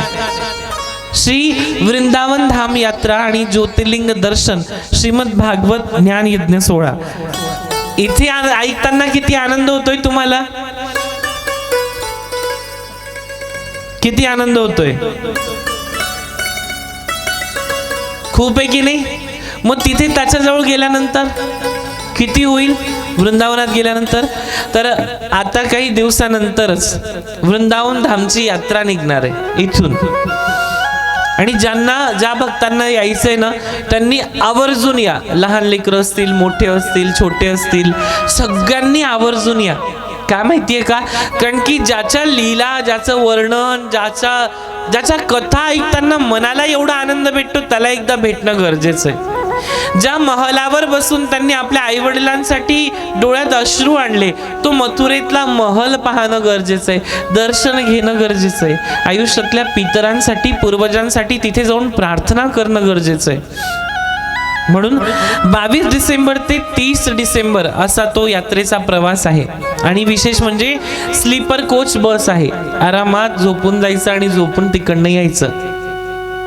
आणि खर्च वगैरे काय आहे शंकरदादा सांगतीलच, पण विशेष म्हणजे सुरुवात होईल ती आई भगवतीच्या स्थानावरून, मुक्ताई नगरवरून, आणि तिथे मुक्ताईंचं दर्शन होईल। नंतर ओंकारेश्वर आणि ममलेश्वर हे जे 2 शिवलिंग आहे यांचं दर्शन होईल। आपण कधी ताजमहल बघितलाय का, फक्त फोटोतच बघितलाय, तो जो ताजमहल आहे त्याचंही दर्शन आपल्याला होईल. महाकाल उज्जैन, महाकाल मंदिर उज्जैन माहिती आहे तुम्हाला, शिवलिंग आहे उज्जैनला, तिथलं सुद्धा दर्शन तुम्हाला होईल. मथुरा कृष्णभूमी, कृष्ण जन्मभूमी जिथे आहे, जिथे भगवान श्री कृष्णांचा जन्म झाला ती भूमी. प्रेम मंदिर, वृंदावनामध्ये एक प्रेम मंदिर आहे, फार सुंदर आहे. श्री कृपाल महाराजांचं इथे फार मोठा निवास आहे. तदनंतर दिल्लीचा लाल किल्ला, गल्लीत गोंधळ आणि दिल्लीत मुजरा, है की नाही. मग दिल्लीत जाऊन तिथे लाल किल्ला पाहण्याचा सुद्धा आनंद आपल्याला घेता येईल. जिथे प्रधानमंत्री शपथ घेतात आपल्या राष्ट्राची, तो किल्ला सुद्धा आपल्याला पाहायला भेटणार आहे. वैष्णव देवी वृंदावन धाम मध्ये आहेत, त्यांचंही दर्शन होईल. सुंदर असं बाके बिहारी लाल यांचं एक सुंदर असं टेम्पल, एक मंदिर आहे. आणि त्या मंदिरात इतकी गर्दी असते, त्या मंदिरामध्ये तेच दर्दी जातात की ज्यांच्या हृदयामध्ये ते दिवाने आहेत भगवंताचे, जे कुठेतरी त्यांच्या आयुष्यामध्ये प्रेम आहे खरंच बाकी बिहारी लाल विषयी. पागल बाबा म्हणून एक मंदिर आहे, अथा उंच मंदिर आहे, संत आहेत तिथले, त्यांचं मंदिर आहे, फार सुंदर आहे. निधिवन आहे, निधिवनामध्ये आजही दिवस मावळला की रात्री कृष्ण आणि राधिका हे दोघं तिथे निवास करण्यासाठी येतात. बरसाना नगरी आहे, त्या बरसाना नगरीमध्ये भगवान श्री कृष्ण त्यांची लाडकी श्री राधाजू राहतात. गोकुळ, नंदमहल, नंद बाबांचं घर, जो वाडा आहे की नाही ज्याच्याबद्दल आपण चर्चा करतोय, त्या वाड्याची, तो वाडा आपल्याला पाहायला मिळेल. आणि जिथे भक्ती करता करता आपल्या देशातले भाजलेले मडके फुटले आणि दुसऱ्या देशातले पांढरे मडके इथे येऊन फुटतायत. समजलं का? नाही समजावून सांगतो. आपण आहे ना मध्यमवर्गीय पिकलेले मडके की ज्यांना भक्ती काय हे माहिती आहे. आणि आउट ऑफ कंट्री मधले Europe, Thailand, Malaysia, America, Dubai यासारख्या देशामधले परप्रांतीय लोक हे आपल्या संस्कार, आपले धर्म घेत आहेत आणि इस्कॉन टेम्पल हरे कृष्ण कृष्ण कृष्ण हरे हरे, हरे राम राम राम हरे हरे एवढा मंत्र म्हणतात इस्कॉन टेम्पल मध्ये. तिथे भगवंताची इतकी सुंदर मूर्ती, इतकी सुंदर प्रतिमा आहे की तिथे नाचल्याशिवाय कोणी राहू शकत नाही. आम्ही सुद्धा जातो. तुम्ही एकदा चेक करा फेसबुक पेजला की वृंदावन किती सुंदर आहे. आणि त्याच्यानंतर रमण रेती आहे, जिथे भगवंतांनी कदंबाच्या वृक्षाखाली माती खाल्ली. गोवर्धन पर्वताचं दर्शन आहे, जो पर्वत भगवंतांनी आपल्या करंगळीवरती उचलला. रंगनाथ मंदिर आहे. आणि या सगळ्यांना जोडून ठेवून आता या अशा कलियुगामध्ये ज्यांनी भक्तांच्या मनातल्या प्रश्नांचं उत्तर साक्षात देत आपल्या जीवनाची सफलता, श्रम साफल्य केलंय, अशा श्री प्रेमानंद महाराजांचं सुद्धा आपल्याला दर्शन होऊ शकतं. प्रेमानंद महाराज माहितीये का कोण? वृंदावनामध्ये ते संत आहेत आणि त्यांनी 19 वर्ष झाले, 19-20 वर्ष झाले लहानपणातच घर सोडलं. आणि इतकं असून सुद्धा 19-20 वर्ष झाले, त्यांचं वय खूप जास्त आहे, पण त्यांच्या दोघही किडन्या फेल आहे. एका किडनीचं नाव ठेवलेलं आहे राधिका आणि दुसऱ्या किडनीचं नाव आहे कृष्ण. किडनी फेल झालेला मनुष्य जास्तीत जास्त 3 वर्ष 5 वर्ष याच्यावरती जगत नाही. तुम्ही सर्च करा की किडनी फेल झाल्यावर माणूस किती वर्ष जगतो. पण आज त्यांची जी प्रकृती आहे, आज त्यांचं जे बोलणं आहे, त्यांचं जे सांगणं आहे, त्या सांगण्यावरून कितीतरी त्यांनी कितीतरी लोकांना भगवंताच्या मार्गाला लावलंय. अशा एका देवाचं दर्शन सुद्धा आपल्याला या यात्रेमध्ये होईल. आपली यात्रा ही 22 तारखेला सुरू होईल आणि स्लीपर कोच बसने सुरू होईल. आपलं सीट 2000, 3000, 4 रुपये देऊन आपण ॲडव्हान्स मध्ये आपल्याला बुकिंग करावं लागतं. आणि ही सगळी व्यवस्था हे शंकरभाऊ नावाचं जे लेकरू आहे ना, हे आपल्यासाठी करतंय. काहीच फायदा नाही बरं का असं म्हटलं तर. फक्त आपल्याकडनं सेवा व्हावी, गोमातेची सेवा व्हावी, धर्माचं पालन व्हावं आणि तदनंतर भागवत कथेचा सार लोकांपर्यंत कळावा. अनेक सुंदर सुंदर अशा, विशेष म्हणजे तिथे कथा सुद्धा होणार आहे. श्री हरिभक्त परायण रामेश्वर महाराज कुबेर यांची तिथे कथा होईल. त्या कथेचा आनंद तुम्ही घ्या. मला वेळ नव्हता, आमचं बोलणं झालं थोड्या वेळापूर्वी. माझ्या एक दिवसही मला अंतर नाहीये, त्याच्यामुळे नाहीतर माझा विचार झाला होता की आपण नक्कीच मी सुद्धा तिथे कथा करेल, पण सध्या तशी परिस्थिती नाहीये कारण की रेग्युलर कथा आहेत. तर मग जायचं का वृंदावनामध्ये? हो की नाही? हात वर करा बरं की आम्हाला यायचंय वृंदावनात खरंच. महिला मंडळ करा की हात वर की आम्ही येऊ शकतो. पुरुष मंडळी पोरं आले तरी चालतात, आहे ना, खूप मोठी टीम आहे. कर की हात वर. असं का केलंय? कर. यायचं नाही का कोणाला कृष्णाला पाहिलं वृंदावनामध्ये? यायचंय? बरं, एक जण तयार झाला. अजून कोणाला यायचंय पुरुषांमध्ये? गाडी भरल सगळी लहान लेकरांनी. महिला मंडळ बरं, ज्यांना भगवान श्री कृष्णांचं दर्शन घ्यायचंय त्यांनी नक्कीच शंकर भाऊंशी संपर्क करा आणि नक्की एकदा तरी त्या वृंदावनामध्ये येऊन बघा.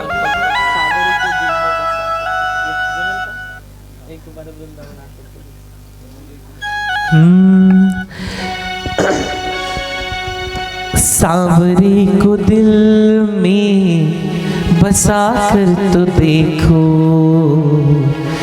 दुनिया को मन से हटा कर तो देखो। सांवरे को दिल में बसा कर तो देखो, दुनिया से मन को हटा कर तो देखो। सांवरे को दिल में लगा कर तो देखो, सांवरे को दिल से लगा कर तो देखो, सांवरे को दिल से लगा कर तो देखो।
एक बार वृंदावन जा कर तो देखो, एक बार वृंदावन जा कर तो देखो।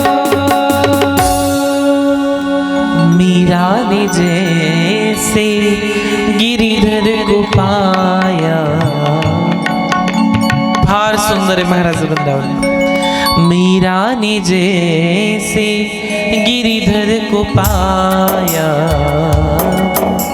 प्याला जहर का अमृत बनाया। मीरा सी हस्ती मिटा कर तो देखो, एक बार वृंदावन आकर तो देखो। कोई तन दुखी है, कोई मन दुखी है, कोई धन बिन रहत उदास, थोड़े थोड़े सब दुखी, यहाँ सुखी सिर्फ कृष्ण के दास। तेरी पल में झोली वो भर देगी, तेरी पल में झोली वो भर देगी। बस एक बार वृंदावन आकर दुखी दर्द जिंदगी के वो हर लेगा, चौखट पे दामन फैला कर एक बार वृंदावन आकर एक वेळा जायचंय महाराज. तिथे गेल्यानंतर कोणी परत येत नाही आणि जो जातो तो त्याचं झाल्याशिवाय कधीच राहत नाही. ह्या गवळणी हे गोप आता त्या गऱ्हाणे सांगू लागल्यात आणि भगवंतांनी 24 अवतार घेतले. त्या 24 अवतारामध्ये लीला भरपूर झाल्या भगवंताच्या. लीला बस थोडी मधून जागा द्या त्यांना यायला.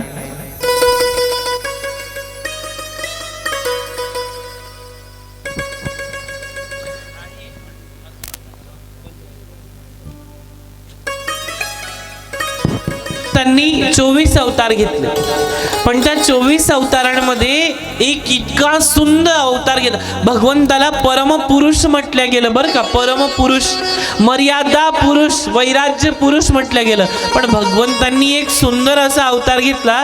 तो अवतार म्हणजे मोहिनी अवतार. आणि कुणासाठी?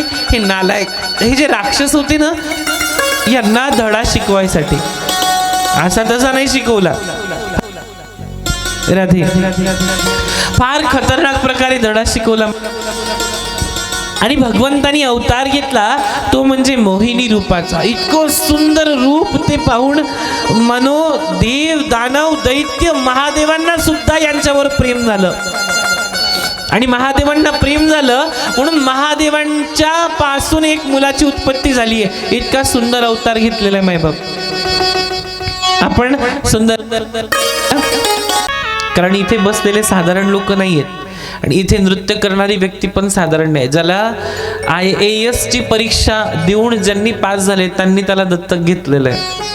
सर्व आयुष्याचा खर्च ते करतात. कमी नाहीये बरं, काहीच कुठल्याच गोष्टीची कमी नाही. फक्त आणि फक्त येतात ते प्रेमापोटी. आणि इथेही आले तर ते शंकर भाऊंच्या प्रेमासाठी आणि माझ्या प्रेमापोटी. नाहीतर खूप विनवण्या कराव्या लागतात की ये नाही. MPSC UPSCचा अभ्यास चालू असल्यामुळे येत नाहीत. पण आता रेग्युलर 2-3 महिने घराकडे ना मी गेलोय ना तेही गेले ना. आमचे मितेश दादा ना आमचे भगवान दादा, दोघी डोळ्यांनी भगवान दादांना दिसत नाही. ते दोघी डोळ्यांनी आंधळे आहेत, पण मनाच्या अंतःकरणातून भगवंतांची भजनं ऐकून ऐकून पाठ आहेत आणि गायन कोकिळेसारखा आवाज आहे. महाराज सुंदर असा भगवंत खोड्या करू लागले. गोप गोपिका येऊन सांगायचे की अरे तुझ्या या नंदा तुझ्या लेकराला आवडले. कुणीतरी यायचंय, कुणीतरी सांगून जातंय, कुणी म्हणतं त्याची कुणीतरी भ्रमर येतो की नाही, तो सांगून जातो की बघ तुझा लेकरू खोड्या करतंय. तुझे कोणीतरी येतंय, परत एक गोपिका येते, तुझ्या घरातलं लेकरू आमची माठ फोडून गेलं, माझी वेणी बांधून गेलंय, माझ्या नवऱ्याच्या दाढीला माझी वेणी बांधलेली. इतक्या खोड्या करू लागले. आणि ऋणू जुणू ते पायी पैंजण वाजतायत. आणि ते पैंजण वाजले की मग सगळ्या गावामध्ये एक अलर्ट वाजतो. अलर्ट म्हणजे कळतं ना, तो अलर्ट वाटतो. कृष्ण आले, बालगोपाल आले बरं का, सगळ्यांनी सांभाळून राहायचं. आणि ऋणू जुणू ते पैंजण वाजतात. ऋणू जुणू किती सुंदर आहे महाराज, तो भाव बघा किती सुंदर आहे. ऋणू जुणू ऋणू जुणू ऋणू जुणू ऋणू जुणू ऋणू जुणू ऋणू जुणू रे भ्रमरा सांडितो अवगुणो रे भ्रमरा सांडितो अवगुणो रे भ्रमरा सांडितो अवगुणो रे भ्रमरा ऋणू जुणू ऋणू जुणू ऋणू जुणू ऋणू जुणू ऋणू जुणू ऋणू जुणू रे भ्रमरा सांडितो अवगुणो रे भ्रमरा सांडितो अवगुणो रे भ्रमरा सांडितो अवगुणो रे भ्रमरा.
अवगुण रे भ्रमरा सांडितो अवगुण रे भ्रमरा.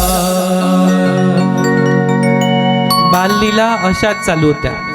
खोड्या करायच्या, राक्षसांचा वध करायचा, अगासूर, बकासूर, तृणावत, पुत्रा सगळ्यांचा वध केला. आणि शेवटी त्या बाललीला शुकदेव मुनी पुढे सांगू लागले, गोकुळात घडलेला अपघाती प्रसंग पाहून नंद आणि उपनंद नावाचे वयोवृद्ध एक आजोबा होते. त्यांना भीती वाटू लागली. गोकुळातून निघून कुठेतरी दूर जावं, स्थलांतर करावं असं त्यांनी ठरवलं. आणि वृंदावन हे गोकुळापासून फार दूर काही विशेष अंतरावर आहे असं त्यांनी स्थलांतर करावं असं ठरवलंय. आणि वृंदावन हे गोकुळापासून जरा दूर होतं. उपनंद नावाचे वयोवृद्ध आजोबा विचार करत होते आणि दूरदर्शी होते.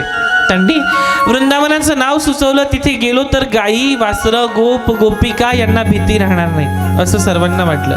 आणि एक दिवस सर्वजणांनी स्थलांतर केलं. आता कन्हैया हसायला लागले, बोलायला लागले, चालायला लागले, खोळ्या करू लागले, गायी चारायला घेऊन रानात जाऊ लागले. आणि एक दिवस सर्वांनी स्थलांतर करण्याच्या तयारीला सुरुवात केली. चला लवकर लवकर गाड्या जुंपा, अरे या वासरांना नीट कोणीतरी बांधून घ्या, या गायींची फारच अडदांड आहेत या गायी. कृष्णा तू तुझी बासरी घे, ती वाजव आणि या सगळ्यांना एकत्रित कर बरं. तू जर तुझा पावा वाजवला, तुझी जर तू बासरी पावरी वाजवली तर ह्या नक्कीच एकत्रित होतील. या एका रस्त्याने चालतात. दयादुधाची हंडी घ्या लवकर, या पेंड्या बरा, चला चला. इतकी घाई गडबड सुरू झाली आणि सगळी सामग्री आता एकत्रित घेतली. का? कारण की आता गोकुळ सोडायचं आणि वृंदावनात निवास करायचा आहे. मागे काही ठेवू नका. एक जण म्हणतोय काय म्हणताय बाबा? ते म्हणतात मागे काहीच ठेवू नका, मातीचे घट घ्या सोबत घ्या, कारण तिथे गेल्यावर लगेच काही मिळणार नाही. अरे वृंदावनात जायचंय ना, तिकडे लगेच काही आपल्याला मिळणार नाहीये अशी बोलणी चालली होती. आणि कितीतरी बैलगाड्या निघाल्या, कितीतरी गायी वासरं हाकलत हाकलत आता गोकुळातला परिसर वृंदावनाकडे निघालाय.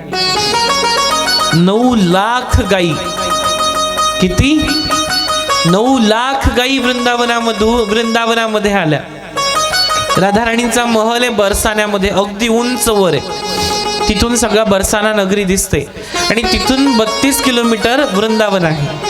आणि वृंदावनातून गोकुळ हे 5 किलोमीटर आहे. आणि वृंदावनातून मथुरा 13 किलोमीटर आहे. आणि मथुरा हे राज्य आहे आणि हे जे बाकीचे गाव आहेत हे त्याचे तालुका प्लेस म्हणतो आपण ते आहेत. आणि त्याचं राज्य त्या कंसाच्या हातात होतं. कितीतरी बैलगाडी, इतकं सुंदर ते दृश्य.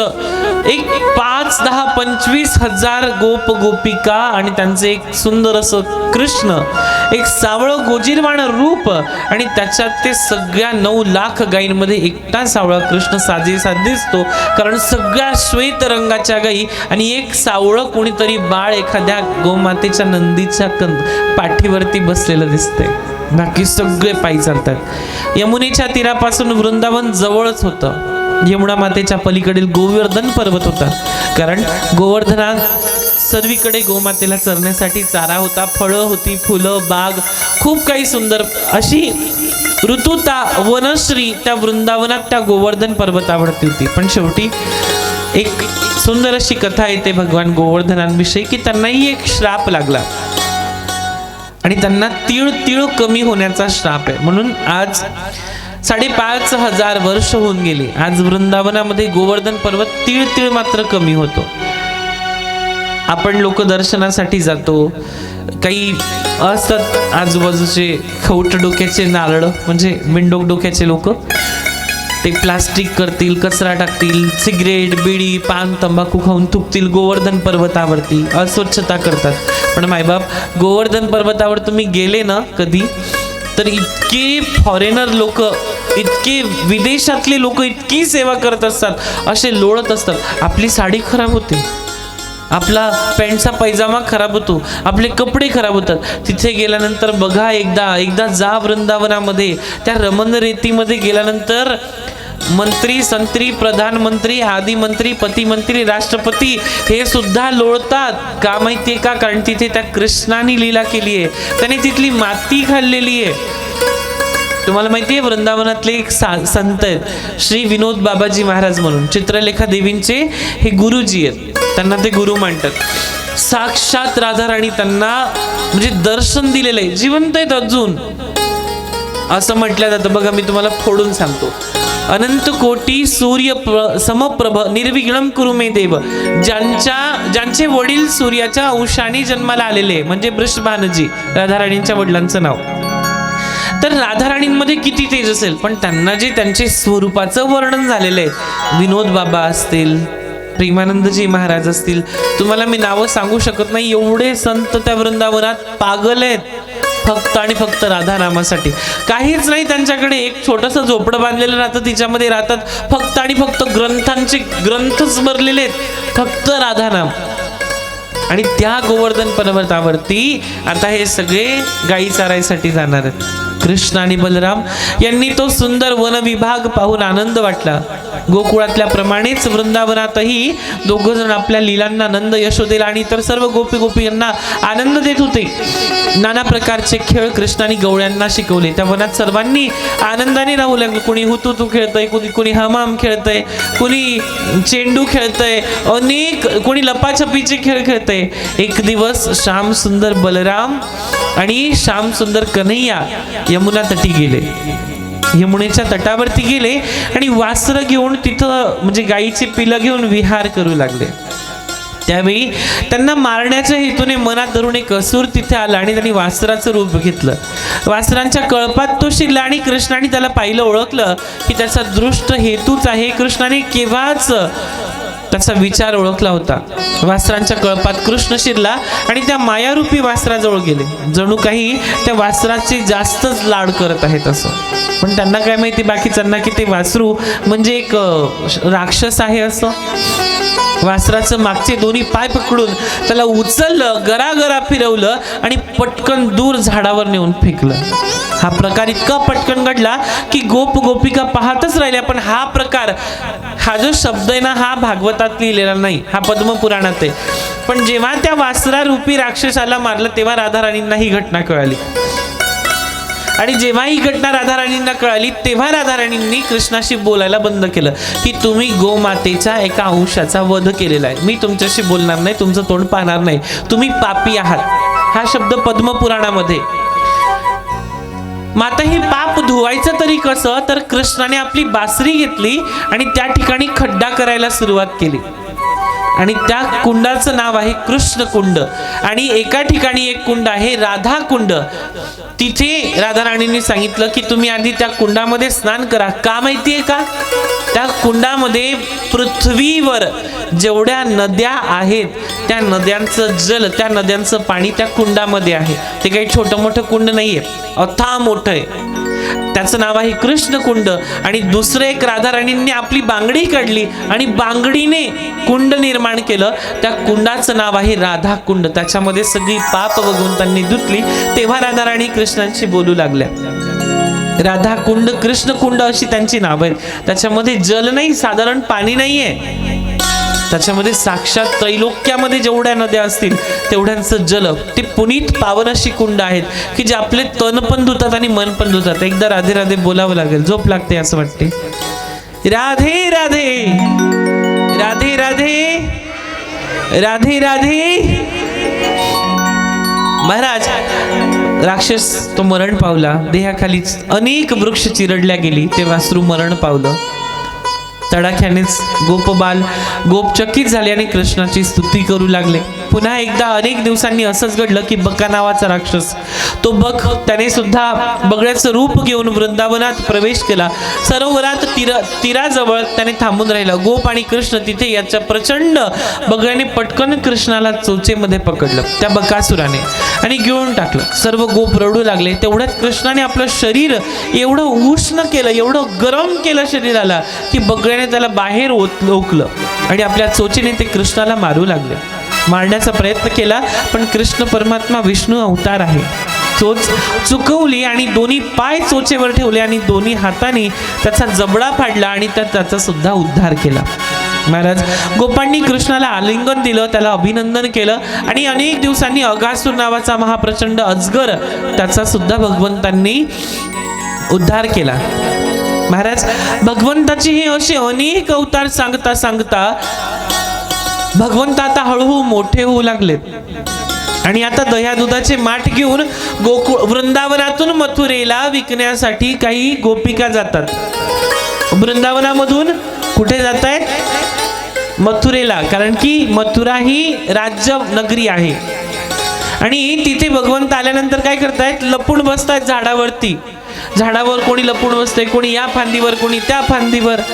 आणि आली गेली गोपिका दिसली की तिच्या दह्याच्या दुधाच्या मडक्याच्या वरती एक झाकण नसतं मडक्याचं, त्याच्यात दह्याचा लोण्याचा गोळा असतो की लोणी किती चविष्ट आहे हे दाखवण्यासाठी। ते लोण्याचा गोळा उचलायचा, तो खायचा तेवढा खायचा आणि तिच्याच तोंडावर मारून फेकायचा। तिला मारून फेकलं की तो दह्या दुधाचं लोण्या हांडी खाली करायची, म्हणून ती मडकी घ्यायची, गुलेल मारायचं आणि टचकन तो माठ फोडायचा। त्या गोपिका म्हणतात, अरे बाळा कशी मथुरेला जाऊ, मी कधी जाऊ, मला माझे घर संसार सांभाळायचा आहे, मी जेव्हा हे सांभाळेल, हे विकेल, तेव्हाच तर माझा संसार प्रपंच चालेल ना। त्या गोपिका म्हणतात कृष्णाला,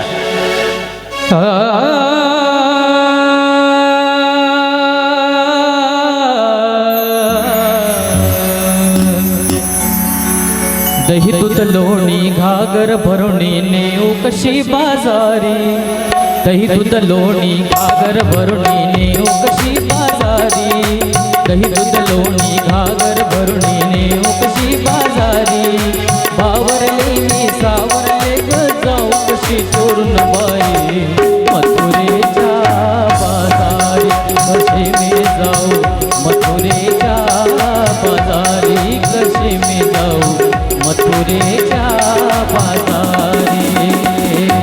नटखट भारी कृष्ण मुरारी टपला यमुना तेरी, नटखट भारी कृष्ण मुरारी टपला यमुना तेरी, करतोय फोडी घागर फोडी जाऊ कशी चोरून बाई, मथुरेच्या बाजारी कशी मी जाऊ, मथुरेच्या बाजारी कशी मी जाऊ, मथुरेच्या बाजारी। फोडू काना माझी घागर आज रिकामी, रंगुनी कीर्तीची रीतलारी कशी मी जाऊ, मथुरेच्या बाजारी कशी मी जाऊ, मथुरेच्या बाजारी कशी मी जाऊ, मथुरेच्या बाजारी।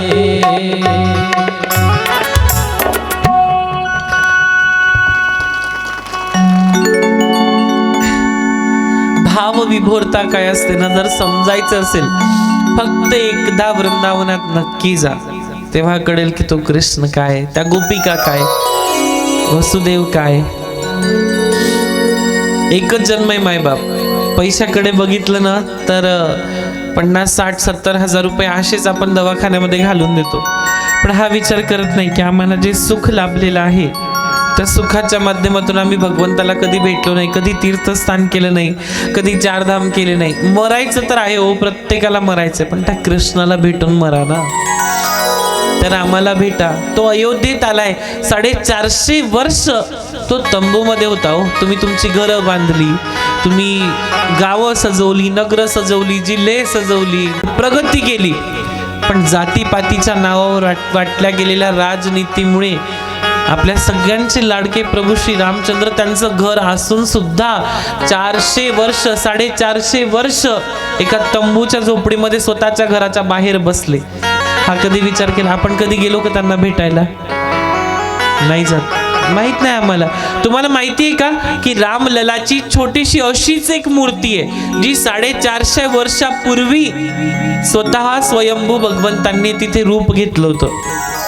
भगवंतांना जाऊन ताज 18-19 हजार वर्षाच्या वरती झालेत, कारण त्यांनी 18,000 वर्ष राज्य केलं प्रभू श्री रामचंद्रांनी। किती वर्ष जगले प्रभू श्री रामचंद्र? 18,000 वर्ष। 15,000 त्यांचं आयुष्य आणि 2,000 वर्ष आयुष्य राजा दशरथानी त्यांना आशीर्वाद रूपी भेट दिलं होतं। त्या 2,000 वर्ष आयुष्य वर्षामध्ये रामायण घडलं। विचार करा, ते 15,000 वर्ष त्यांनी किती मोठं रामराज्य स्थापित केलं. स्वतःची अयोध्या नगरी, हे चक्रवर्ती सम्राट होते प्रभू श्री रामचंद्र. पण आम्हाला माहीतच नाही, आम्हाला फक्त एवढं माहिती आहे, तंबूतून ठेवलं आणि एका महलात नेऊन ठेवलं. पण किती वर्ष, 450 वर्ष, 1 वर्ष, 2 वर्ष, 10, 50, 20, 100 नाही, 450 वर्ष तंबूमध्ये एका झोपडीत राहिले रामचंद्र भगवान.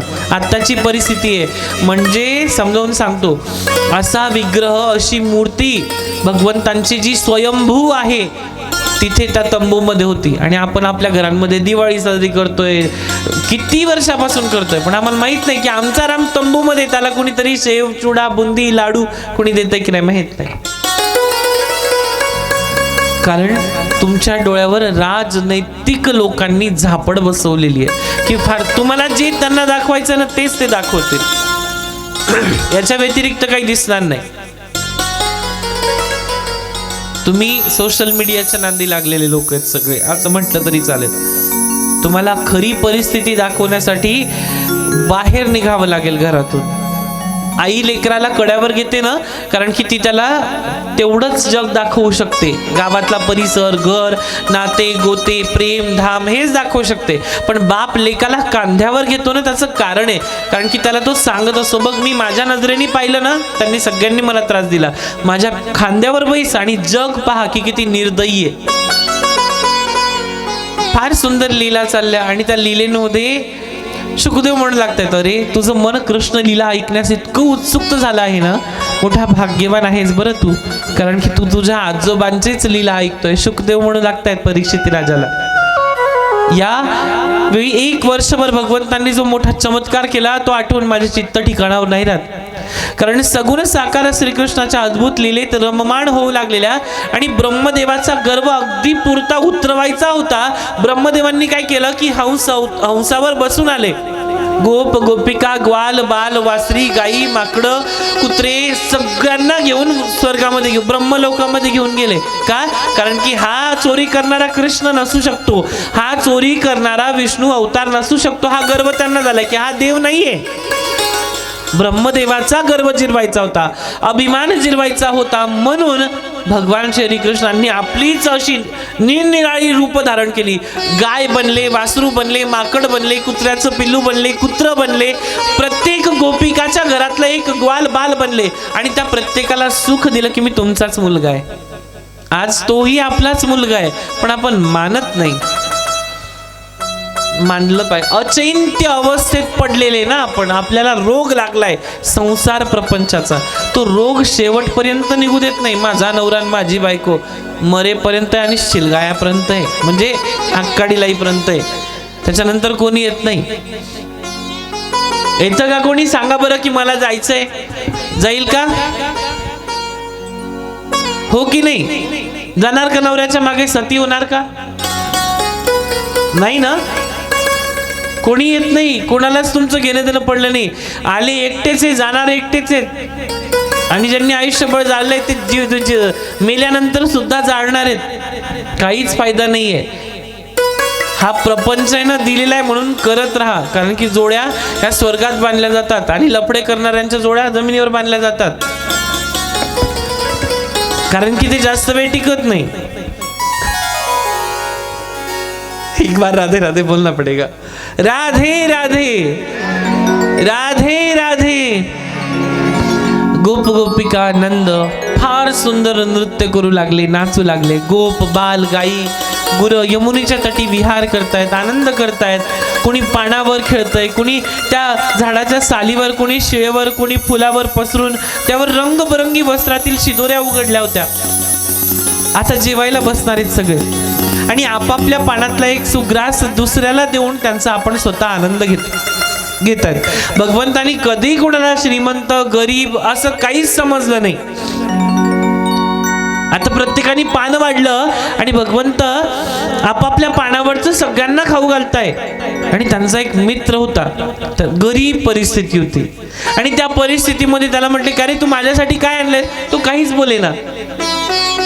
तो काहीच बोलेना, कारण की तो घरी गेला, यांनी शिदोऱ्या उघडल्या आणि घरी जाऊन आईला म्हणतो, आई कृष्णासाठी काहीतरी दे ग. आई म्हणते, बेटा काहीच नाहीये रे बाळा, काहीच नाहीये घरात शिल्लक, गरीब परिस्थिती आहे. उरलेलं 3-4 दिवसाचं ताक होतं, ते ताक मी घेतलेलं आहे, ते ठेवलेलं आहे, ते घेऊन जा. आणि त्या झाडामागे ते ताक घेऊन घरी इकडे आला, कन्हैयाजवळ बसले गोवर्धन पर्वतावरती, आणि ते ताक घेतलं आणि पहिले विचार केला की पिऊन बघू का, कदाचित आंबट लागलं तर माझ्या देवाला, माझ्या मित्राला त्याचा त्रास होईल, त्याला सर्दी खोकला काहीतरी होऊ शकतं, हा विचार केला. आणि डाव्या हातावर दही भाताचा घास होता आणि त्या शेजारच्या बोटावर लोण्याचा गोळा होता कृष्णाच्या, आणि विचार करतायत की अजून मधुमंगल कसा आलेला नाही. सगळे गवळ्याची मुलं घास एकामागून एक घास भरवताय, पण अजून मधुमंगल कसा आला नाही. तर बघतायत की मधुमंगलची शेंडी हवेनं हलते आणि झाडाच्या मागे दिसतोय. मधुला अरे मध्या, अरे मी भूक लागली, मला पाणी आण प्यायला, आवाज दिला. मधुमंगल वळून पाहतो तर मधुमंगलचे दोघी गाल फुगलेले, मधुमंगलचे दोघही गाल फुगलेले. आणि कृष्ण म्हणतो, आई पाणी पिऊन आलायस, मला पण माझ्यासाठी पण घेऊन ये ना. महाराज त्याच्या जवळ जातो, तू काय आणलं माझ्यासाठी खायला. हातात ताकाचं ते भांड होतं, ते मडकं होतं आणि तोंडात ताक होतं. मला तहान लागली, मला तिखट लागलंय. ते ताक त्याच्या तोंडातून ओघळतं, पहिले त्याच्या तोंडावर बुक्की मारली आणि त्याच्या तोंडातलं जे ताक उडालं ते स्वतःच्या तोंडामध्ये घेतलं. इतकं प्रेम भगवंताचं त्या मधुमंगलवरती, त्या गरीबावरती. भगवंत कधीच श्रीमंती आणि गरिबी पाहत नाही, तो जात पाहत नाही. हा महार आहे, मांग आहे, भिल्ल आहे, मार्तंग आहे, हा कधीच. आपण मूर्खपणा केला, आपण आपली वाट स्वतः लावून घेतली, आपण नीचपणा केला की आम्ही जातीपाती वाटून घेतल्या, आम्ही देव वाटले, आम्ही साधू संत महापुरुष थोर महापुरुष सगळ्यांना वाटून घेतलंय, कारण की आम्हाला मोठं व्हायचंय, आमचा समाज मोठा करायचा आहे. कधी हा विचार केला का की हिंदू धर्म जो ठप्पा तुम्ही लावून आलेले आहेत ना की आम्ही हिंदू आहे म्हणून हिंदूंसारखे जगायला शिका ना. हे समाज जात पात हे वाटल्यानंतर तुम्हाला कोणी विचारणार नाहीये. जेव्हा तुम्ही मराल ना, स्मशानभूमीत जाल ना, तेव्हा कोण होता, हिंदू होता का मुसलमान होता, एवढंच कळतं. जातपात समाज काही नाहीये. या सगळ्या वर्णभेदाच्या एका विशिष्ट प्रकारच्या समुदायाच्या काही नीच लोकांनी चालू करून दिलेली प्रथा आहे ही. तुम्ही म्हणाल मग महाराज आम्ही काय सगळे एकत्रच ना, एकाच मायबापाचे लेकर आहे आपण, भगवान श्री विष्णूंचेच लेकर आहे. 7 ब्रह्मदेवांचे 7 पुत्र, 7व्या पुत्रामधले कश्यप ऋषी त्यांचे लेकर आहेत आपण गोत्र. तुम्ही गोत्र वापरता का. सगळ्यांनी यज्ञ केलेला आहे, हात वर करा. तुम्ही यज्ञ केलाय की नाही, यज्ञामध्ये आहुती टाकली, लग्न झाले की नाही, हो ना. व तुम्ही यज्ञामध्ये आहुती जेव्हा टाकता तेव्हा गोत्र विचारलं जातं, तुमचं गोत्र काय सांगता तुम्ही सगळे, कश्यप गोत्र, बरोबर ना. कश्यपच सांगतात ना, कोणी जमदग्नी सांगतं, कोणी दत्त सांगतं. मग हे जे कश्यप नावाचं गोत्र आहे ना, हे कश्यप ऋषी म्हणजे आपले वडील, ब्रह्मदेवाचा मुलगा. आपण हिंदू सनातन वैदिक धर्मामध्ये जन्माला आलेल्यानंतर सुद्धा ही शोकांतिका आहे की आपण त्या गोष्टीकडे वळत नाही. सुंदर असा रसास्वाद, इतके गुंतले की सारी वासरं दूर निघून गेली, नाचायला लागले. कृष्ण एकटे मध्ये उभे आणि आजूबाजूने सगळे नाचायला लागले. मग आपणही थोडा वेळ नाचायचं का आता. उभे राहा मग पटकन, ज्यांना पाय आहेत त्यांना. कुठे पटकन उभे राहिले रे.